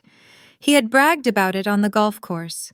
He had used it to project wealth he did not possess. "You cannot sell what you do not own." "Richard," I told him, "you engaged a prestigious law firm to facilitate a fraudulent sale. You promised a regional developer a 40-acre tract of land you have no legal right to convey." The color drained from his face in a matter of seconds. The healthy, flushed complexion of the affluent insurance broker turned a sickly ashen gray. His mouth opened slightly, but no sound came out. He was doing the math. I knew exactly what was racing through his mind because I had already audited his public records. The $1.2 million offer from the developer was not just a theoretical windfall. It was his only lifeline. It was the exact amount of capital he needed to pay off the predatory commercial bridge loan, settle Nolan's outstanding software lawsuits, and cure the impending default on the Brentwood house. Without the proceeds from Foster Ridge, the ticking clock on his foreclosure could not be stopped. He had built a house of cards, and I had just pulled out the foundation. Sylvia turned her head slowly, looking at her husband. Her pearl necklace rested against her collarbone, but her chest was rising and falling in quick, shallow gasps. She did not understand the intricacies of trust law, but she understood the look of sheer terror radiating from her husband. "Richard," she whispered, her voice tight and fragile. "Richard, what is she talking about? Tell her she is wrong. Tell them the land is yours." My father did not answer her. He could not. He reached out with a trembling hand, attempting to pull the trust deed away from his lawyer. Davis pulled it back out of Richard's reach, keeping his eyes glued to the text. The attorney was no longer acting as a united front with his client. The dynamic at their end of the table had fractured. "Clara knew exactly who you were." I continued, my voice cutting through the thick tension. "She knew your obsession with appearances would eventually bankrupt you. She knew you would drain every resource you had to prop up Nolan, and she knew that when the money ran out, you would reach for her legacy to save yourself. She set this up to ensure you could never touch it." I gestured to the quitclaim deed sitting uselessly on the table. "This little administrative hurdle you tried to bully me into signing is meaningless," I said. You cannot quitclaim an asset that belongs to a trust. Mr. Caldwell is the only person with the fiduciary authority to sign deeds on behalf of Foster Ridge, and he has zero intention of liquidating an appreciating asset to cover your bad debts. Richard pressed his palms flat against the table. He tried to stand, perhaps to yell again, perhaps to physically intimidate me, but his legs seemed to lack the strength. He sank back into the leather upholstery. He looked like a man who had just been diagnosed with a terminal illness. All the arrogance, all the bullying, all the threats of dragging my husband into a courtroom evaporated. He was a hollow shell of a man sitting in a rented conference room facing the undeniable reality of his own ruin. The Brentwood house was gone. The country club membership was gone. The facade of the wealthy, successful patriarch was shattered beyond repair. I sat back in my chair feeling a profound sense of closure. I did not need to raise my voice. I did not need to hurl insults or demand apologies for the way they treated me at graduation or the cruel things they said at Christmas. The truth was carrying the weight of 1,000 arguments, and it was crushing them in real time. But the confrontation in the room was far from over. While Richard and Sylvia were drowning in the realization of their financial collapse, another crisis was unfolding right next to them. William Davis finally looked up from the certified trust deed. The polished, condescending lawyer who had threatened to destroy my life 5 minutes ago was gone. His face was rigid, his jaw clenched so tightly the muscles fluttered beneath his skin. He looked at my father, and the expression in his eyes was not sympathy. It was raw, professional fury. Davis had just realized the full scope of the liability sitting in his conference room. A lawyer relies on his client to provide accurate information regarding asset ownership. Richard had lied to him. Richard had claimed clear title, instructing his legal counsel to draft binding contracts, negotiate with commercial developers, and issue threatening ultimatums based on a complete fabrication. Davis was not just looking at a failed real estate transaction. He was looking at a potential ethics board violation, a malpractice suit from the angry developers, and a severe stain on his firm's pristine reputation. The lawyer who had confidently threatened to drag me through the mud had just discovered that he was the one standing in the quicksand. Attorney William Davis did not look up from the paper right away. He kept his eyes locked on the notarized seal at the bottom of the irrevocable trust deed. The polished, condescending litigator who had just threatened to dismantle my life brick by brick had vanished. In his place sat a man performing rapid, terrifying mental arithmetic. To understand the shift taking place in the conference room, you have to understand the currency a man like William Davis trades in. A senior partner at a high-end Nashville law firm does not merely sell legal advice. He sells his reputation. His signature on a piece of correspondence carries weight because the courts, the underwriters, and the commercial developers trust that his firm has performed the requisite due diligence. His license to practice law is the foundation of his entire existence. Davis was reading the dates on the county filing stamps. He was looking at the signature of Thomas Caldwell, a highly respected estate attorney whose ethical record was unimpeachable. Davis was not a fool. He knew instantly that the document in his hands was authentic, binding, and lethal. The silence stretched. I watched Davis run his thumb along the edge of the paper. He was calculating his own professional exposure. For the past several weeks, Davis had been acting as Richard's authorized representative. He had likely drafted a binding letter of intent with a regional commercial developer. He had probably set up an escrow account to hold 6 figures worth of earnest money. He had corresponded with title insurance underwriters, assuring them that his client held clear and marketable title to Foster Ridge and that the only remaining hurdle was a simple signature from an estranged relative. Davis now realized that every single representation he had made on behalf of his client was a lie. Richard had weaponized the law firm to orchestrate a fraudulent real estate transaction. Davis slowly placed the trust document back onto the mahogany table. He aligned it perfectly with the edge of the wood. Then he turned his head and looked at my father. The expression on the lawyer's face was cold and venomous. "Mr. Foster Davis," said his voice dropping into a quiet, dangerous register, "did you sign a listing agreement representing yourself as the sole legal owner of the property known as Foster Ridge?" Richard swallowed hard. He looked at the trust deed, then looked at his lawyer. He tried to summon his authoritative banker voice, but his vocal cords failed him. A weak, breathy sound came out instead. "Well," Richard stammered, picking at the cuff of his suit jacket, "I am the next of kin. Clara was my sister. I assumed the title automatically reverted to me upon her passing. The county never sent me a notice stating otherwise. It was a logical assumption." A logical assumption, Davis repeated the words, tasting like ash in his mouth. "You told me you possessed a clear chain of title. You instructed my office to solicit a 7-figure commercial offer based on that premise. You authorized me to draft a quitclaim deed to clear what you described as a minor clerical error." Richard held up his hands, palms facing outward, attempting a gesture of conciliation. He tried to force a thin, desperate smile. "Bill, let us not overreact," Richard pleaded, using the lawyer's first name in a pathetic bid for camaraderie. "We can fix this. We just need to pivot the strategy. We can approach this Caldwell character and negotiate a settlement. We can offer Eliza a percentage of the sale to dissolve the trust. There is always a deal to be made." Attorney Davis stared at him with unblinking precision. "You cannot negotiate the sale of an asset you do not own," Davis said, enunciating every syllable. "And I will not facilitate a negotiation designed to cover up your misrepresentations." The lawyer pushed his chair back and stood up. The movement was sharp and definitive. He did not ask for permission, and he did not seek consensus. He reached across the table and picked up the unexecuted quitclaim deed he had so confidently slid toward me just a few minutes prior. Davis placed the deed inside his leather portfolio. He snapped the metal clasps shut. The sound echoed like a gavel striking a block. "Mr. Foster," Davis said, looking down at my father. "Effective immediately, the law firm of Davis and Associates is terminating our representation of you in this matter. We will not proceed with the commercial transaction.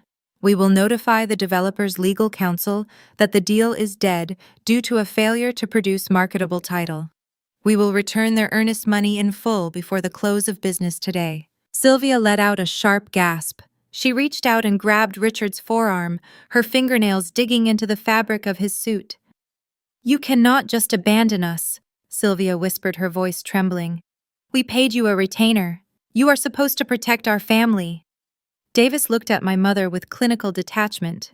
"My professional obligation is to the law," Mrs. Foster Davis replied. "Your husband induced my firm to present fraudulent claims to a commercial entity. If I continue to represent you after discovering this discrepancy, I risk severe sanctions from the State Ethics Board, not to mention a malpractice lawsuit that could run into the millions. My firm will refund the unearned portion of your retainer by mail." He turned his attention to me. The condescension was entirely gone. He offered a curt formal nod. "Ms. Foster Davis said, I apologize for the tone of our earlier conversation. I was operating under a set of facts provided by my client that have proven to be entirely false. You will not hear from my office regarding this property again." I nodded in acknowledgement. I did not gloat. I simply watched the professional machinery dismantle my father. Davis picked up his leather portfolio. He turned his back on the table and walked toward the heavy oak door. His footsteps were brisk and purposeful. He did not look back. He opened the door, stepped out into the frosted glass corridor, and let the door swing shut behind him. The latch clicked. The sound signaled the total collapse of my father's legal shield. Richard sat frozen in his chair. His chest heaved with shallow, uneven breaths.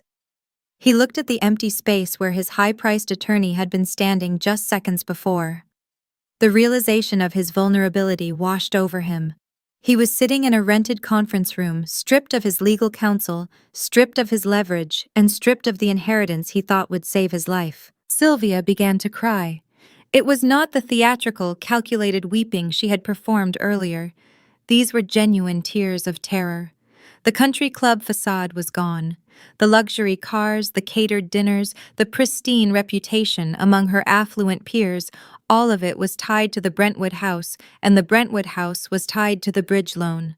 Without the lawyer, without the developer, and without the land, there was no miracle rescue coming. "Richard."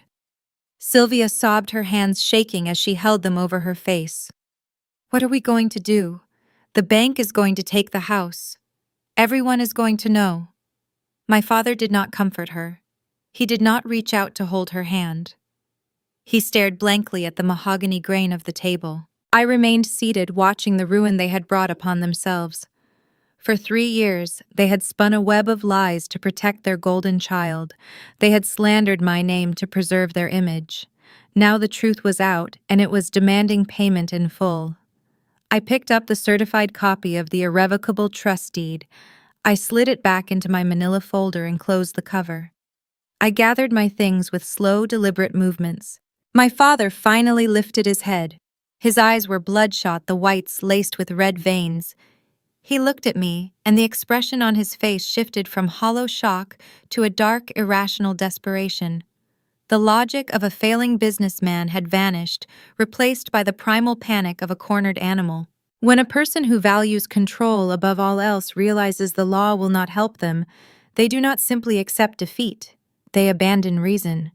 They bypass the legal system entirely and attempt to seize what they believe is rightfully theirs through sheer force of will.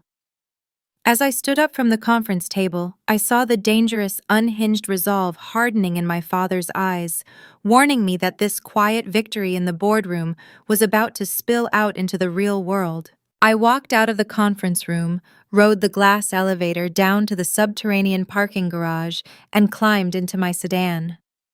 The air in the concrete structure felt cool and heavy. I placed the manila folder on the passenger seat and started the engine. I did not drive toward my quiet suburban neighborhood. I turned my steering wheel toward the interstate and headed south, aiming directly for Williamson County. I knew my father. I knew the look that had hardened in his bloodshot eyes right before I walked out of that high-rise. In behavioral psychology, there is a concept known as an extinction burst. When you stop rewarding a specific behavior, the person exhibiting that behavior does not simply give up and walk away. Instead, they double down. The manipulation escalates into a sudden, frantic surge of extreme actions. It is the final, desperate thrashing of a control tactic right before it dies. Richard Foster had just lost his legal shield. He had lost the cooperative compliance of his daughter. Most importantly, he had lost his guaranteed exit strategy from a looming financial disaster. I knew he was not going to drive back to Brentwood, sit in his living room, and quietly accept the foreclosure of his home.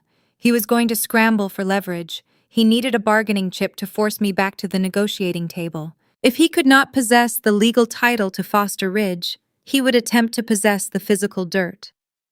I connected my phone to the Bluetooth speaker and called Thomas Caldwell. The veteran estate attorney answered with his usual gravelly calm. I explained what had just transpired in Attorney Davis's office. I described the unhinged desperation radiating from my father. I told Mr. Caldwell that I believed Richard was heading straight for the timberland to stage a physical occupation. Mr. Caldwell listened intently. He did not question my judgment. He understood the volatile nature of men who are backed into corners. He told me he would contact the Williamson County Sheriff's Office, request a deputy to accompany him for a civil standby, and meet me at the property line. The drive took 45 minutes. I navigated away from the concrete sprawl of Nashville and out into the rolling green hills of the Tennessee countryside. The transition from urban density to rural quiet always felt like a deep breath. Foster Ridge sits along a 2-lane state highway.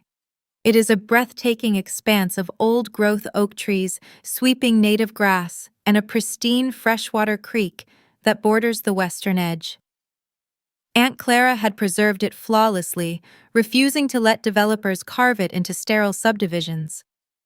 I pulled my sedan onto the wide gravel shoulder near the rusted iron gate that marked the main entrance to the acreage. I parked, turned off the engine, and waited. I did not have to wait long. Through the canopy of trees, I spotted the gleam of polished black paint. About 100 yards down the dirt access road, my father's leased luxury SUV was parked in the tall grass. The rear liftgate was open. I stepped out of my car and walked quietly to the edge of the property line, keeping a thick cluster of pine trees between us. I stood in the shadows and observed the frantic theater unfolding in the afternoon sun. Richard and Sylvia were unloading their vehicle. My father dragged two canvas folding chairs and a hard plastic cooler out of the trunk, setting them up in the middle of a picturesque clearing. He was wearing his expensive navy suit pants and a white dress shirt, his tie loosened around his neck. His dress shoes were sinking into the damp Tennessee soil. Sylvia was pacing in front of him, holding her smartphone up at eye level. She was directing his posture, telling him to smile, snapping dozens of photographs. The strategy was painfully transparent. They were staging a digital narrative. Sylvia planned to upload those photos to her social media accounts, tagging her affluent friends, portraying a serene afternoon spent on their beloved family estate. They were fabricating a public paper trail of occupation. In my father's frantic mind, this was a brilliant pivot. If he could not sell the land, he would occupy it. He would claim a bizarre pseudo-legal variation of squatters' rights. He believed that if he entrenched himself on the property and broadcasted his presence to the world, I would be too embarrassed to evict my own parents. He assumed the threat of a messy public civil dispute would intimidate me into offering him a cash settlement to leave. It was a strategy born of pure arrogance. He thought the rules of the real world functioned like the rules of his country club, where whoever told the loudest story won the argument. The crunch of tires on gravel broke the quiet ambiance of the woods. A black and white Williamson County Sheriff's cruiser pulled onto the shoulder parking directly behind my sedan. A modest silver town car pulled in right behind the cruiser. Thomas Caldwell stepped out of the silver car. He wore a simple beige trench coat and carried a pristine leather portfolio. He looked like a man arriving to read a meter, entirely devoid of ego or bluster. The sheriff's deputy stepped out of the cruiser. He was a tall, broad-shouldered man, wearing a crisp uniform and dark sunglasses. He rested his hand on his utility belt, exuding the blunt, unbothered authority of law enforcement. I walked out from the tree line and greeted Mr. Caldwell. He offered a polite nod, handed a stack of paperwork to the deputy, and gestured toward the luxury SUV parked down the access road. The three of us walked down the dirt path together. Richard heard the approaching footsteps. He turned away from Sylvia's camera lens, an irritated scowl forming on his face. When he registered the police uniform and the flashing blue lights reflecting off the trees near the highway, the scowl vanished. Sylvia lowered her phone. The manufactured smile melted off her face. My father puffed out his chest and took 2 steps forward, attempting to intercept the deputy before we reached the clearing. He shifted instantly into his good old boy routine, a tactic he used whenever he was pulled over for speeding. Officer Richard called out, projecting a hearty, unconcerned chuckle. "There is no need for alarm. I am Richard Foster. This is my property. We are just having a little family misunderstanding today. My daughter here is a bit confused about some estate paperwork." The deputy did not smile. He did not return the chuckle. He stopped 6 feet away from my father, unfolding the documents Mr. Caldwell had provided. "Are you Richard Foster?" the deputy asked, his voice flat and authoritative. "Yes," Richard replied, straightening his posture. "Like I said, this is my land. We are just enjoying a quiet afternoon." The deputy looked down at the paperwork. "This property belongs to an irrevocable trust managed by the attorney standing to my left. You are not listed as the property owner, a trustee, or a beneficiary." Richard opened his mouth, raising his index finger to launch into a convoluted explanation about probate law and next-of-kin rights. The deputy cut him off before he could form a single word. "Sir," the deputy said, his tone dropping an octave, carrying the distinct weight of a command.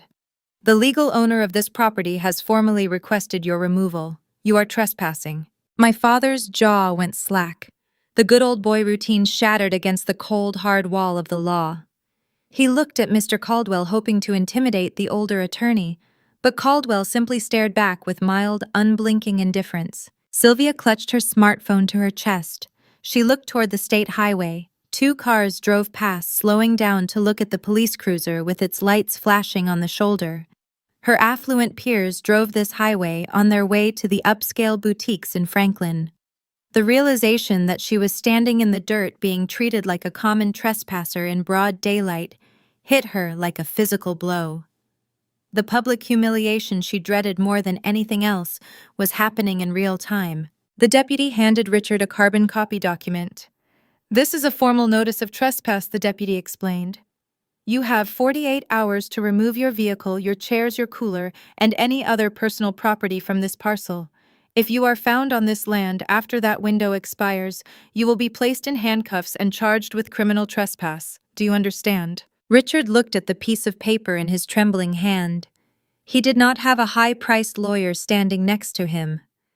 He did not have the shelter of a polished conference room. He was standing in the mud holding a police order stripped of every illusion he had ever cultivated. He looked at me.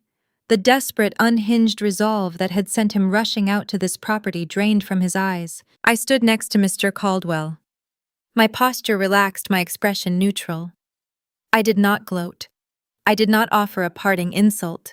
The silence was far more punishing than any words I could have spoken. The extinction burst had failed.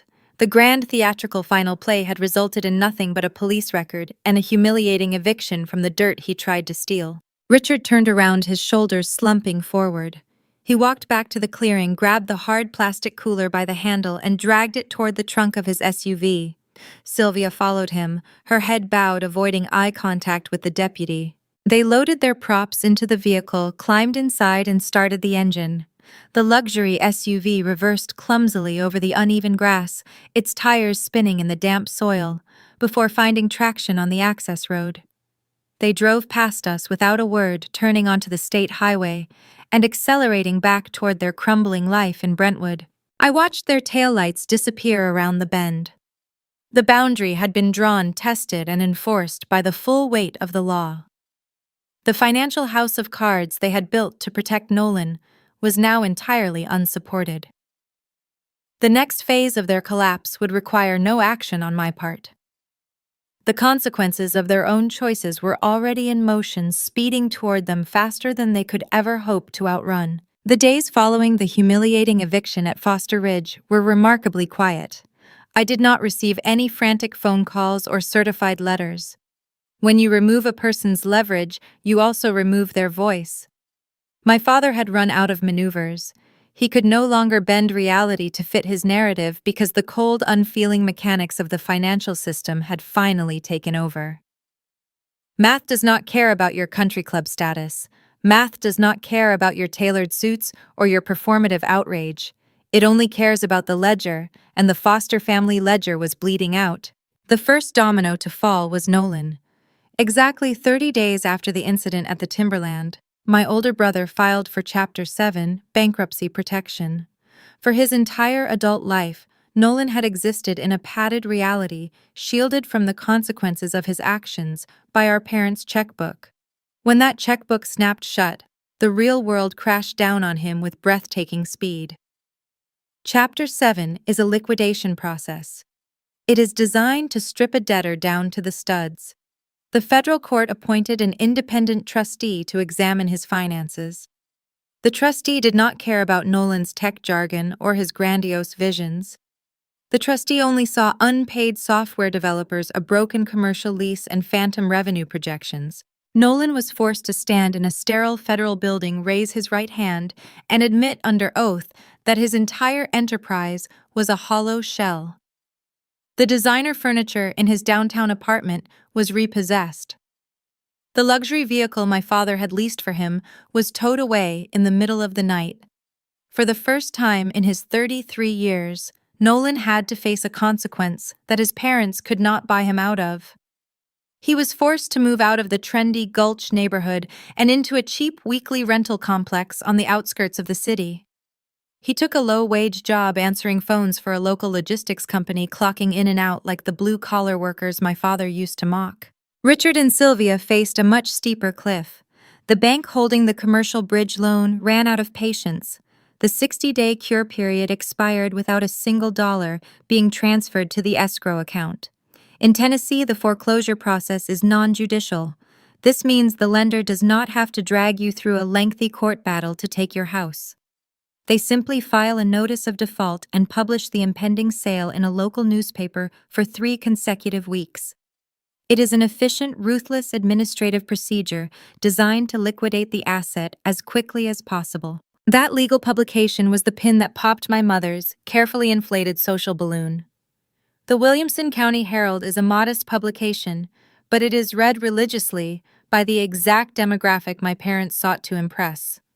Real estate agents, local politicians, and country club board members all monitor the public notices section. On a crisp Tuesday morning, Richard and Sylvia Foster's names appeared in black and white ink. The notice detailed the original loan amount, the defaulted status, and the scheduled date for the public auction on the courthouse steps. The news hit the Brentwood rumor mill like a shockwave. For 3 years, my mother had controlled the narrative. She had sat at her charity planning luncheons, sipping her iced tea, telling everyone I was a tragic, unstable daughter who had severed ties due to a psychological breakdown. She had farmed their pity to mask her own failures. But in affluent southern suburbs, public foreclosure is the ultimate scandal. The same women Sylvia socialized with were the first ones to read the public notices. They saw the bankruptcy filings for Nolan. They saw the foreclosure for Richard. The math exposed the lie. The whisper campaign my parents had engineered against me reversed its polarity overnight. The affluent social circle did not need a formal explanation to understand what had actually happened. They put the pieces together. They realized my parents had bankrupted themselves, funding a delusional son. They realized I had not walked away because I was unstable or controlled by my husband. I had walked away because I refused to be dragged down with their sinking ship. The auction took place on a rainy Thursday afternoon. A corporate real estate holding company purchased the Brentwood house for a fraction of its market value. My parents were given a strict timeline to vacate the premises. I did not drive over to watch it happen, but the details trickled back to me through the dense network of Nashville gossip. Sylvia had to hire a discount moving company. She stood in her driveway watching strangers carry her expensive dining room table and her crystal wine glasses out to a rented box truck. The neighbors, the same people who used to attend her catered holiday parties, stayed inside their homes. They peered through their plantation shutters, watching the spectacle in silence. No one came outside to offer help. The pity my mother had harvested for years turned into harsh, unforgiving judgment. In wealthy circles, financial failure is treated like a contagious disease. Their friends stopped returning phone calls. The charity gala committees quietly removed Sylvia's name from their planning boards. Richard was forced to step down from his position at the insurance brokerage. He took an early, unfunded retirement rather than facing the daily humiliation of working alongside his former peers who now knew the truth about his finances. They moved into a cramped 2-bedroom apartment in a less desirable zip code, vanishing into the obscurity they had always feared. I spent those weeks sitting in my corner office, looking out at the Nashville skyline, reflecting on the mechanics of their downfall. The precision of numbers is a beautiful thing. Numbers do not care about gossip. They do not care about passive-aggressive remarks or country club status. They simply balance, or they do not. I spent my days reviewing successful client portfolios, analyzing profit margins, and securing wealth for people who respected the grind. The irony was not lost on me. The daughter they threw away was managing millions, while the son they sacrificed everything for was answering phones for minimum wage. Jack and I experienced this entire collapse from the quiet sanctuary of our own home. We did not celebrate. There were no champagne toasts or triumphant high fives in our kitchen. Watching people ruin their own lives is not a victory. It is just a tragedy you were smart enough to walk away from. Jack focused on expanding his commercial HVAC fleet, securing contracts based on the quality of his labor rather than the brand of his suit. He never once gloated about my father's ruin. Jack possessed a quiet, blue-collar stoicism that required no validation from broken people. We tended to our own garden while theirs withered and died. The smear campaign was dead. The truth was out in the open, verified by federal bankruptcy courts and county foreclosure ledgers. But human nature is a strange and predictable thing. When people realize they have been lied to, they often seek to absolve themselves of their own complicity in spreading the lie. The extended family members and former friends who had shunned me for 3 years suddenly found their consciences. The silence that had protected my peace was about to be broken, presenting a brand new challenge about who gets to sit at my table now that the storm has passed. The phone calls began arriving on a Tuesday morning. The same aunts, uncles, and cousins who had treated me like a pariah for 36 months suddenly remembered my phone number. The public foreclosure notices and the bankruptcy filings had done the heavy lifting, shattering the illusion my parents had spent years carefully constructing. The extended family realized they had backed the wrong horse, and the scramble for absolution was swift. They left lengthy voicemails and sent paragraphs of text messages filled with backpedaling justifications.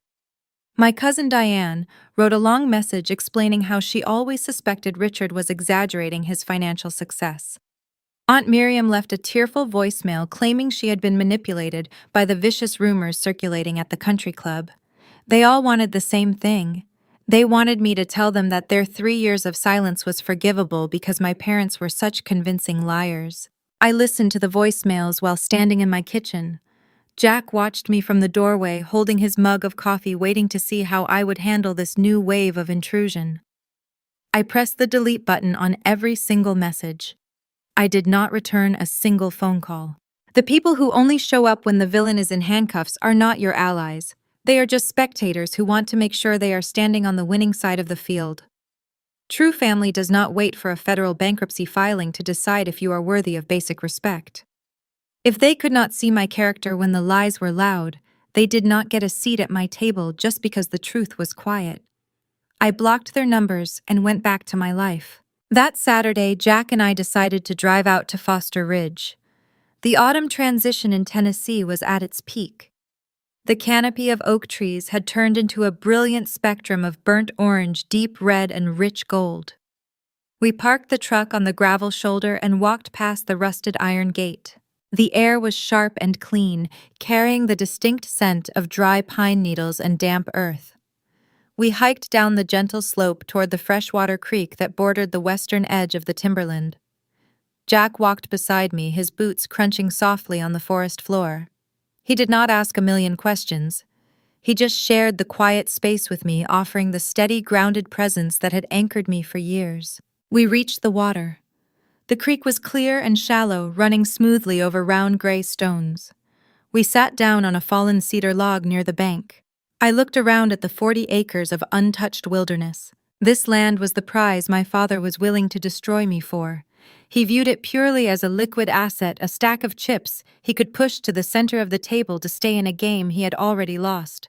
But sitting here listening to the water moving over the rocks, I finally understood why Aunt Clara went through such elaborate legal trouble to protect it. Clara did not want this sanctuary paved over for a high-density subdivision. She did not want it traded away to cover the debts of a foolish brother and a lazy nephew. She wanted it to survive. She wanted to hand it to someone who understood the value of a strong foundation. Jack put his arm around my shoulders.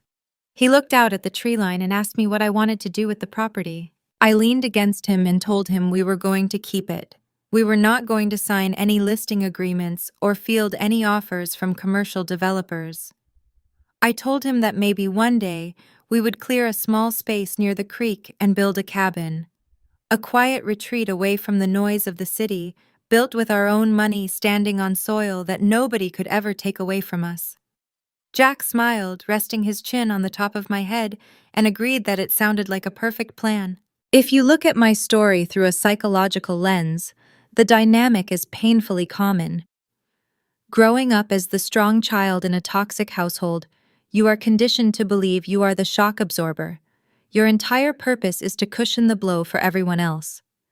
When Nolan failed, I was supposed to provide the funds. When my parents felt insecure, I was supposed to provide the obedience. Society teaches us that refusing to help family is a fundamental betrayal. We are taught to forgive, to compromise, and to keep the peace at all costs. But when the family is holding a live explosive of their own making standing in front of them, is not loyalty. It is suicide. Richard and Sylvia pulled the pin on their own financial grenade. They handed it to Nolan. And when it was seconds away from detonating, they tried to throw it to me. They expected me to dive on it to save their reputation. Setting a boundary is not an act of aggression.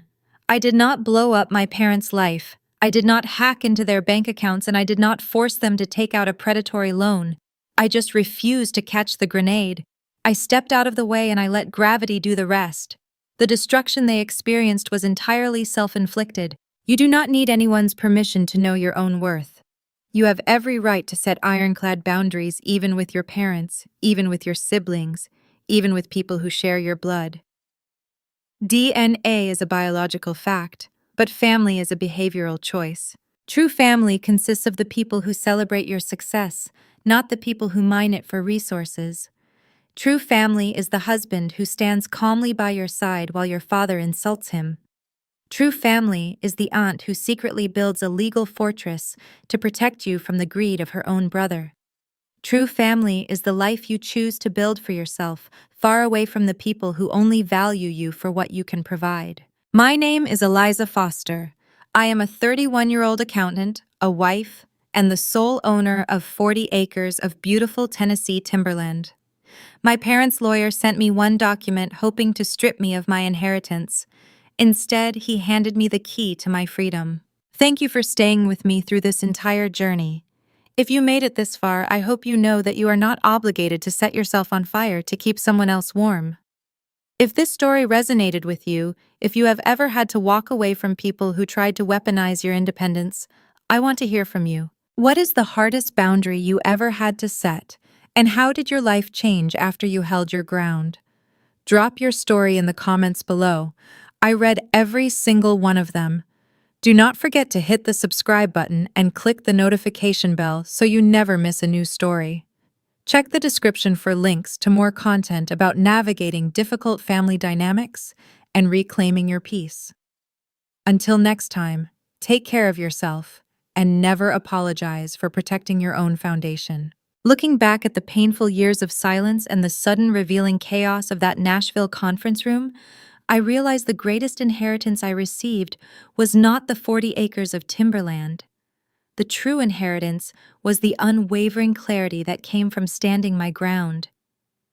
If you are listening to this and finding pieces of your own life in my words, there are 4 distinct lessons I want you to take away from my experience. First, understand that setting a boundary is an act of self-preservation, not an act of aggression. When I walked away from that Christmas dinner, I did not blow up my parents' financial lives. I simply refused to be the shock absorber for their mistakes. You are never obligated to catch a grenade just because a family member pulled the pin. Second, recognize that your independence will always be a threat to people who rely on your compliance. My parents called me the strong child as an excuse to neglect me, but the moment I used that strength to say no, they called me unstable.